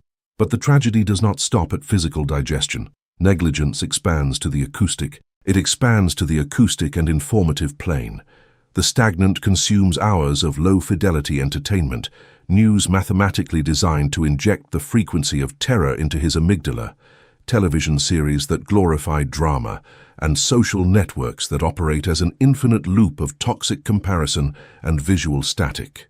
He sits at the table and actively participates in conversations saturated with gossip, complaints about the economy, and laments about the world's injustice.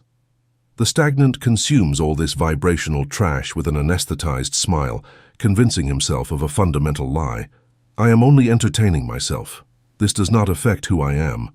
He ignores, with a hydrodynamic blindness bordering on quantum suicide, that his biological body does not possess a magic firewall separating consumed information from radiated information. His physical vehicle is a vessel composed 70% of water. And in fluid physics, soundproofed walls simply do not exist. Every bite of dead food, every image of panic, and every word loaded with resentment that he allows to cross the threshold of his senses is a data packet. It is a corrupt code that enters directly into his bloodstream. In the language of sound engineering, the Stagnant is trying to record a platinum album with rusted microphones. He is using frayed cables and connectors covered in grease. He is pouring analog mud directly onto the circuits of his mixing console. The result is a predictable disaster.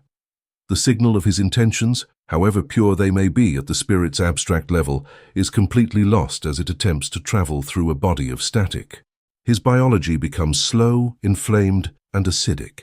His mind experiences cognitive fog, lethargy, and lack of focus.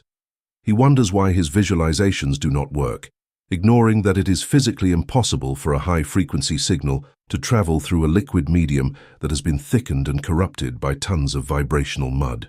As long as the human being continues to believe that they can feed on the cavern's trash without becoming the trash can themselves, they will remain a defective player.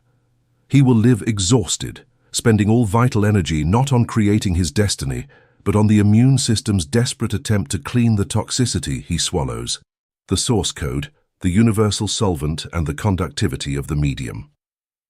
To dismantle the blasphemy of impune consumption and awaken to the dictatorial hygiene of the sequencer, we must abandon modern comfort and dive into the most rigorous laws of water chemistry and electromagnetism.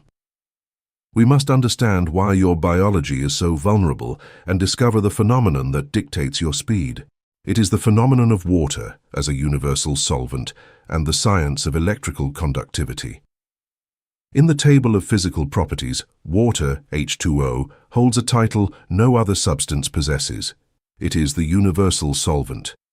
Due to its dipolar nature, water has an insatiable capacity to attract, surround, and absorb molecules. Water is never truly alone. It always seeks to join something.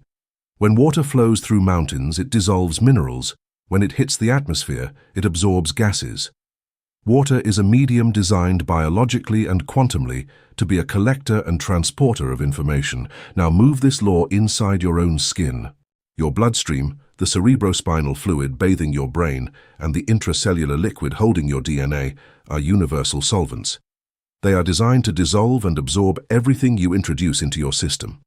When you ingest junk food or dead water loaded with chlorine, the water in your body acts as a perfect solvent. It absorbs that destructive chemistry. But the source code taught us that all chemistry is, at its base, geometry and vibration. Chemical toxicity breaks the beautiful hexagonal crystals of the state of coherence. The water becomes contaminated, destructured, and biologically turns into mud. This is where cybernetics meets. This is where hydrodynamics lethally crosses with cybernetics. Your brain and nervous system operate through electrical impulses. When you formula an intention to alter the hologram, your brain fires a small electrical discharge. To reach your cells, that impulse must travel through the water of your physical body. The physics of conductivity states that electricity travels without resistance, only through a pure and structured medium. If the medium is full of impurities, metals, or analog mud, electrical resistance is generated. When the stagnant's electrical intention tries to travel, it encounters massive friction. The analog mud absorbs the signal, weakens it, and converts it into residual heat. The master command of abundance that left the brain with a volume of 100 decibels reaches the quantum field as an inaudible whisper of 2 decibels, drowned out by the static of bad digestion, cellular inflammation, and chemical heaviness. But the danger of the universal solvent is not limited to the physical.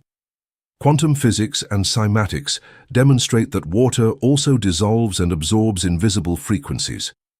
When you listen to the laments of a victim or consume digital content designed for rage, you are subjecting your antenna to toxic acoustic radiation. Your internal water dissolves that frequency. It absorbs the vibration of terror and chaos. The coherence domains break before the stridency of that analog noise, and your blood begins to pump the sample of defeat through all your arteries. You cannot be a lethal quantum creator if your studio's wiring is rotten. Matter responds to the signal, but if the medium is a dense and toxic swamp, your outer life will be exactly that. A swamp where every project sinks and every ambition requires a titanic effort just not to drown in the mud. The universe simply cannot hear your music over the deafening noise of the garbage you consume. The master sequence, the input dictator and signal purification. The transmutation from the stagnant to the sequencer marks the advent of one of the most dictatorial and absolutely necessary facets of vibrational mastery. The sequencer assimilates with sociopathic precision that his body is the most advanced acoustic temple in the cosmos. He knows protecting that wiring is a war. He knows it is a quantum war imperative. He repudiates the weakness of passive consumption. He understands that if he wants his signal to alter planets, the medium for that signal must be immaculate. He executes the master sequence of purification and assumes the frequency diet. He becomes a ruthless auditor. He stands as the unbribable security guard at the main door of his recording studio, and his admission policy is reduced to a single rule: zero analog mud. Purification begins on the densest physical plane, because the sequencer knows he cannot access higher octaves if his vehicle is weighed down by dead frequencies. He applies a draconian filter over chemical inputs. The sequencer refuses food that does not possess vital electrical charge. He understands that an ultra-processed product is dead matter, without voltage, a geometry of absolute chaos. Instead, he consumes live foods saturated with solar photons and structured water. The sequencer pays fanatical attention to the primary liquid entering his system. He does not drink dead water from the analog pipe, loaded with chemicals that numb the pineal gland. He seeks pure, moving water and ensures he structures it with his own intention before ingesting. It is a sacred act of hardware installation. By cleaning physical inputs, cellular inflammation disappears. The mud drains. The electrical conductivity of the nervous system fires exponentially. The vehicle becomes light and capable of supporting the high-voltage currents required for quantum materialization without overheating. It is ready for the master signal. But the true test of the frequency diet occurs on the acoustic and informative plane. It is here that the sequencer exerts an aesthetic cruelty that terrifies the cavern's inhabitants. He relentlessly silences sources of external noise. He cuts off his connection to the frequencies of institutionalized fear. He does not watch the news or consume superficial dramas. He understands that low-fidelity information is a software virus designed to destructure his water and keep him predictable. In human relationships, the sequencer activates a social high-pass filter. If a person insists on being a broken speaker, he cuts the cable. He does not try to heal them or waste energy teaching them to tune instruments. He simply removes their access to his studio. The social ego will call this selfishness or arrogance. But the sequencer knows it is basic acoustic hygiene. An elite musician does not let a drunk with a megaphone enter $1 million studio. Protecting the silence of your internal water is the most sacred act of respect toward yourself and the work you are destined to manifest. As this diet of extreme purity solidifies, the sequencer's body and mind experience a glorious hydrodynamic metamorphosis. The signal-to-noise ratio reaches its optimum point. Since no more toxicity enters, the internal ocean becomes deep and absolutely transparent. The background noise drops to zero, and the signal of consciousness completely dominates the mix. It is in this state of immaculate cleanliness that the master producer becomes untouchable and lethal. He sits at his console. With a nervous system clean of mud and blood turned into quantum fiber optics, the latency of his hologram disappears. He formulates an intention in the higher octaves, presses the key of will, and the signal travels through his body at light speed. Without resistance, without static, without loss of information. The order impacts the universe with a geometric purity so devastating and harmonic that the material hologram collapses and reorders immediately. The outside world has no time to resist a creator who has cleaned his own transmission channels. To dominate reality, resign today from the cavern's consumer club. Become the most feared guardian of your own perception. Assume every image you look at and every bite you swallow is a programming command that will alter the salinity of your sea. Demand purity. Close the drama channels. Feed on structured light, majestic silences, and consciousnesses that resonate in your octave. When you clean the analog mud from your cables and allow the electricity of your genius to flow through the perfect crystal of your vital fluids, 3D reality will cease to be a blurry screen. It will transmute into the crystalline monitor that obeys in real time the exact and all-powerful melody of your highest intention. Chapter 9. Morphogenetic Resonance and the Flow of Consciousness.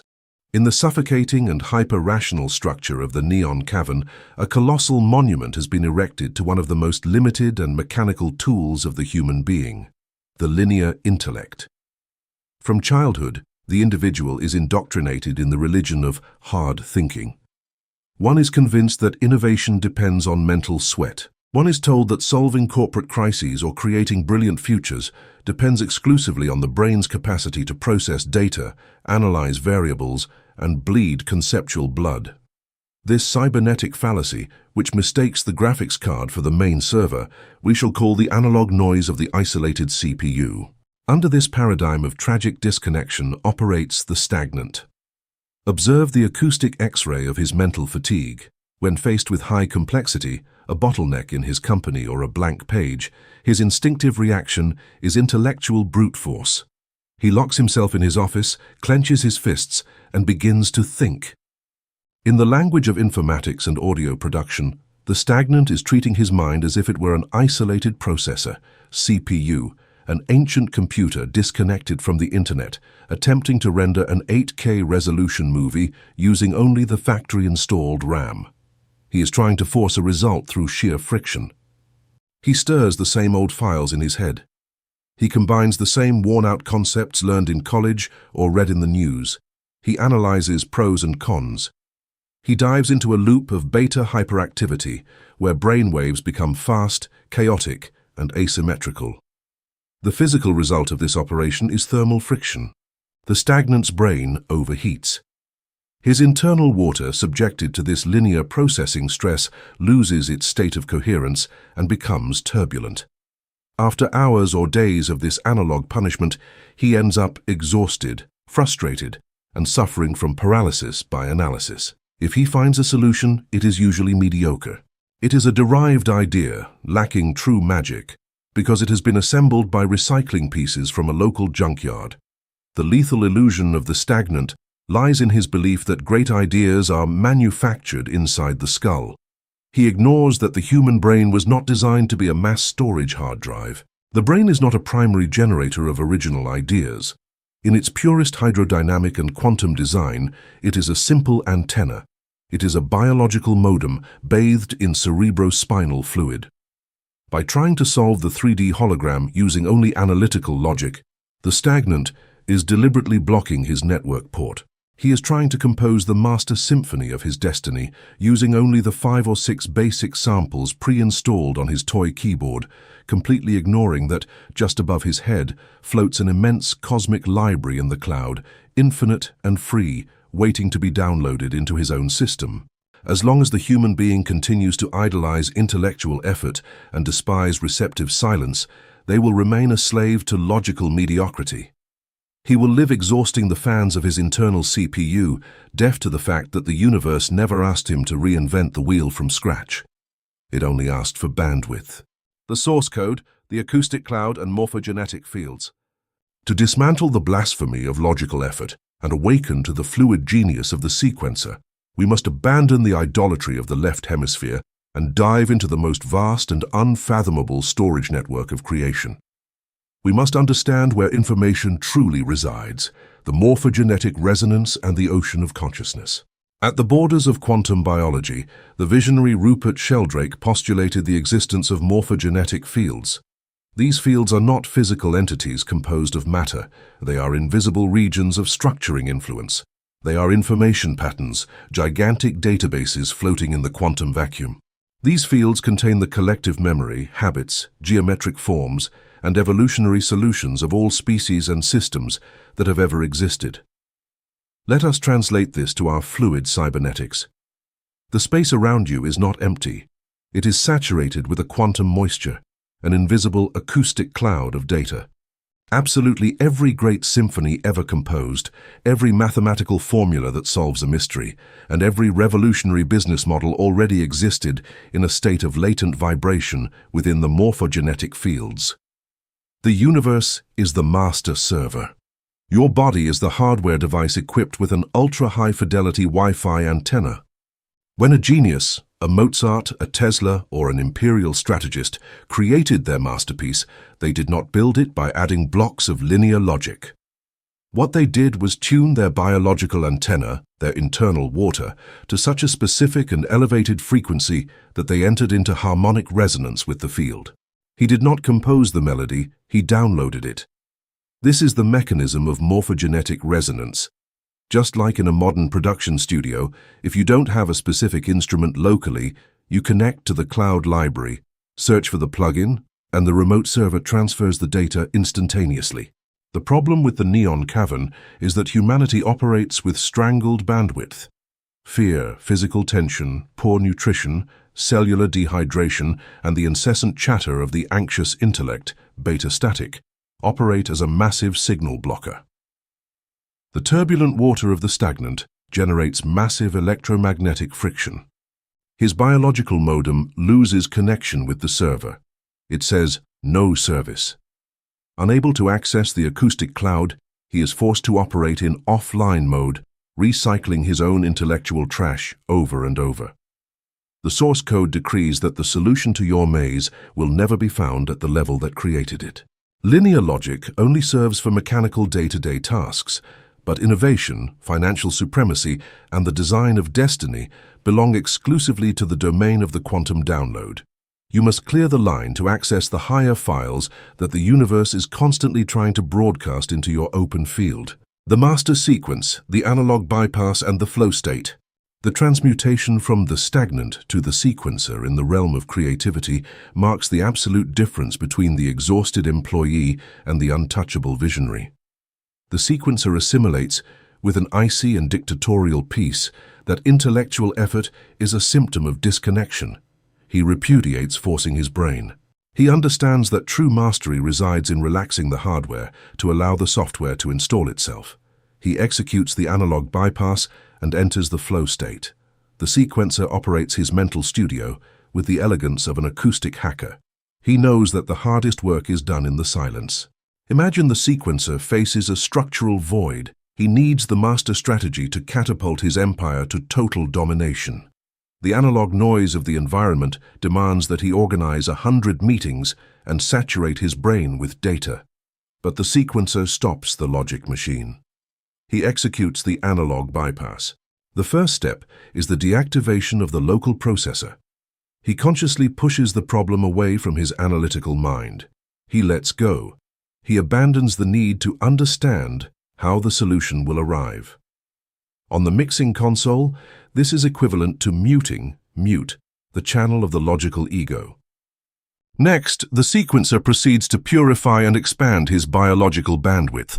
He knows that the receiving antenna, the water of his brain and cerebrospinal fluid, must be free of turbulence to catch the signal from the morphogenetic field. He enters his silence chamber and applies the tools of internal acoustics. He reduces his brain waves. He moves from the agitated beta frequency, the state of wakefulness and stress, to alpha and, eventually, theta frequencies. In this state of deep physical relaxation but extreme mental lucidity, the water of his cells structures itself into perfect superconducting hexagonal crystals. Now, the modem is on, and the connection light flashes green. The line is clear, and the bandwidth is infinite. It is in this precise instant of acoustic void where the sequencer emits his search query. Instead of processing data, he formulates the question or visualizes the exact gap that needs filling. He packages it in a pure intention and launches it toward the universe's acoustic cloud. And then, he does nothing. He simply keeps the channel open. The miracle of liquid cybernetics kicks in. The morphogenetic field, receiving the pure signal from a structured antenna, responds by sympathetic resonance. The download occurs. It does not arrive as a step-by-step deductive thought. It arrives as a complete holographic revelation, a high-definition insight. Suddenly, without effort, the perfect commercial strategy or the exact melody unfolds in the mind of the sequencer. He did not build it, he received it. This is the legendary flow state. When the sequencer opens his eyes and begins to materialize that idea in the physical world, the feeling is not of hard work. It is a fluid transcription. His hands move on their own. Hours disappear. There is no fatigue because the local CPU is not processing the data. The CPU is simply acting as the printer that materializes the file already downloaded from the cosmic cloud. The final product is so mathematically superior and so lacking in logical fissures that the sleepwalkers will look at it with envy and terror.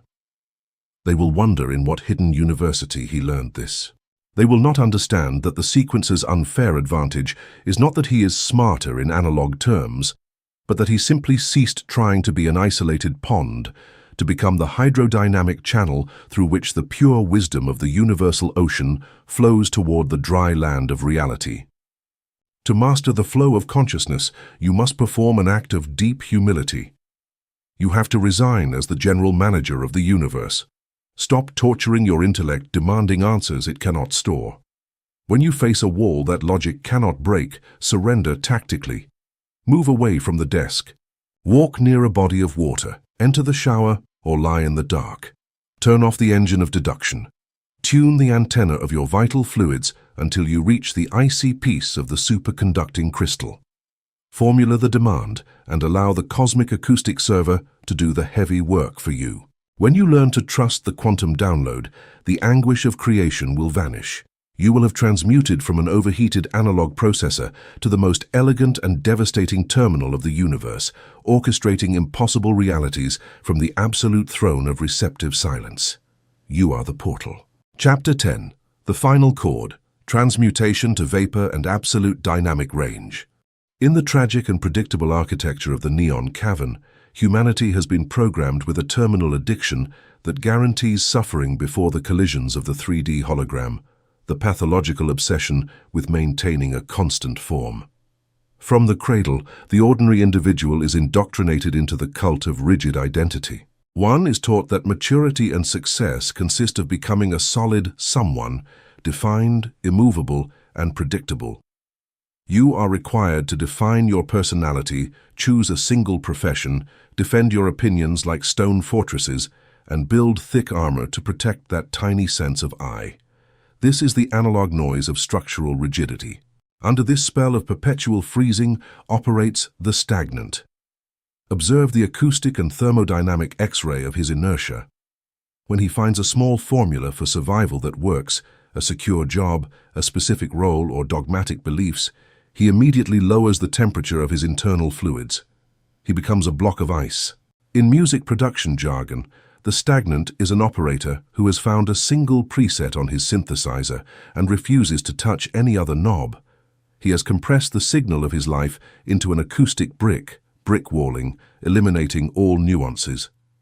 He frantically types on his 60% mechanical keyboard, seeking shortcuts. He hammers away at a compact mental interface, looking for survival shortcuts that simply aren't programmed into that layer of reality. He has become a broken record of a single heavy, dense note, devoid of flexibility. The stagnant's lethal illusion lies in his belief that solidity is synonymous with strength and protection. He assumes that by freezing into a strict identity, he is protected against the universe.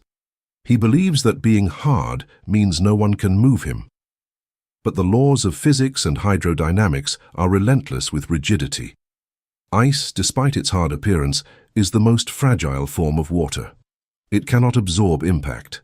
When the 3D hologram launches a disruptive crisis, a technological shift that kills his sector, a betrayal that destroys his family, or a paradigm shift, the stagnant crashes violently against that new wall.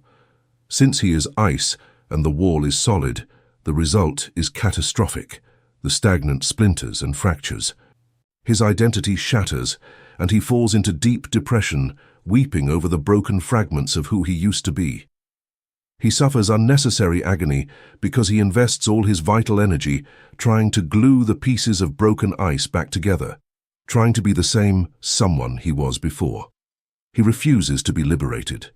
He refuses to understand that the universe shattered his form not to punish him, but to free him from a prison. He froze around himself. As long as the human being remains terrified of losing his social label, his title, and his preconceived form, he will remain an easy target for entropy.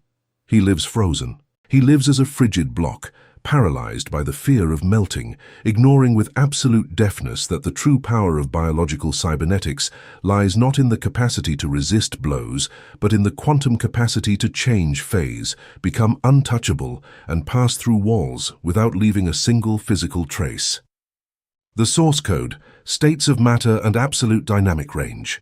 To dismantle the blasphemy of rigidity and awaken to the evasive omnipotence of the sequencer, we must abandon the idolatry of the solid ego and dive into the supreme alchemical lesson of quantum hydrodynamics.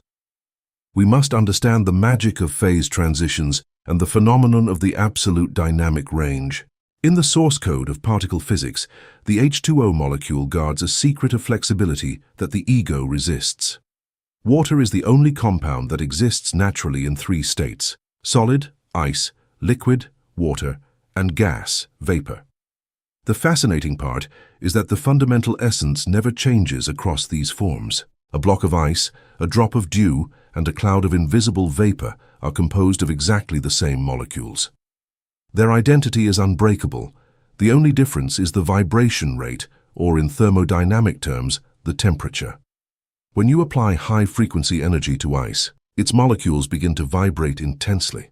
A critical moment arrives where the vibration is so high it breaks the rigid bonds. The ice melts into liquid.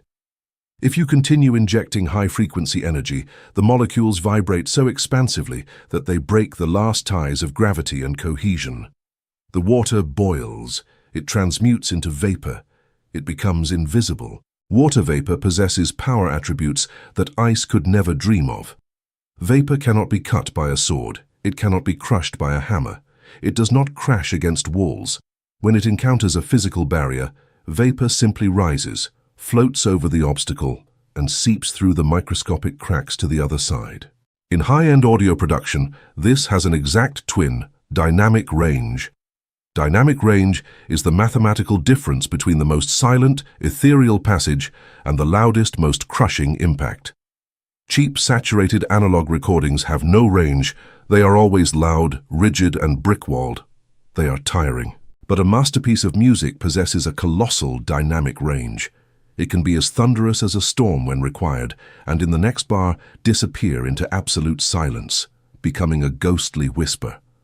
Your consciousness was designed to possess this same infinite dynamic range through all the layers of your reality. The neon cavern forces you to live in severe compression, where you must be yourself all the time, keeping your personality frozen so society can label you. But the source code screams that your essence is like H2O, indestructible and not subject to any final form. Holding to a solid someone is a trap. To cling to an identity, a painful history, a professional title, or wounds to justify, is to operate in the most dense and primitive state of your acoustic machinery. As long as you try to cross the hologram as a solid object, you are subject to friction. But as a gas, you gain absolute invulnerability. You acquire the invulnerability of noble gases. You cease to be subject to barriers because you no longer have a surface against which barriers can collide. By dissolving the temporary form of your ego, you become a master of the frequency of the air, moving without resistance through the dense structures of the world. The master sequence, tactical evaporation, and the art of being everything. The final transmutation from the stagnant to the sequencer marks the apex of holographic mastery and the most glorious surrender of an awakened consciousness. The sequencer assimilates that form, is the prison of the spirit. He repudiates the need to defend who he is. He understands he cannot push as a ram. He assumes the supreme execution of tactical evaporation and quantum bypass. He operates his life console no longer as one playing an isolated instrument, but as the engineer of the entire production environment. He has abandoned the rigid step sequencer for a fluid modular routing network where signals can mutate. Imagine the sequencer before the final obstacle, the dense hologram has raised an unexpugnable wall. An unjust law, a closed market, or a financial attack threatens his 3D empire. The animal ego orders him to freeze and defend his honor, his name, his brand, and his solid possessions. It wants a collision. But the sequencer smiles. His hands, used to the alchemy of fluids, do not close into fists. They relax and open the console channels to infinity. He initiates the evaporation sequence. The first move is the abandonment of identity. Instead of hardening for the blow, he raises his internal frequency to boiling. He detaches his sense of worth from his bank account, his business, his name, and his reputation. He says in the silence of his studio, "I am not this business. I am not this relationship. I am the pure water that animated these forms, and now I withdraw." He lets the solid structures go. By letting go of the solid form, the hydrogen bonds of his ego fracture. His liquid identity heats up and breaks the laws of psychological gravity. The sequencer becomes vapor. He experiences the instant where you cease to be someone to be everything.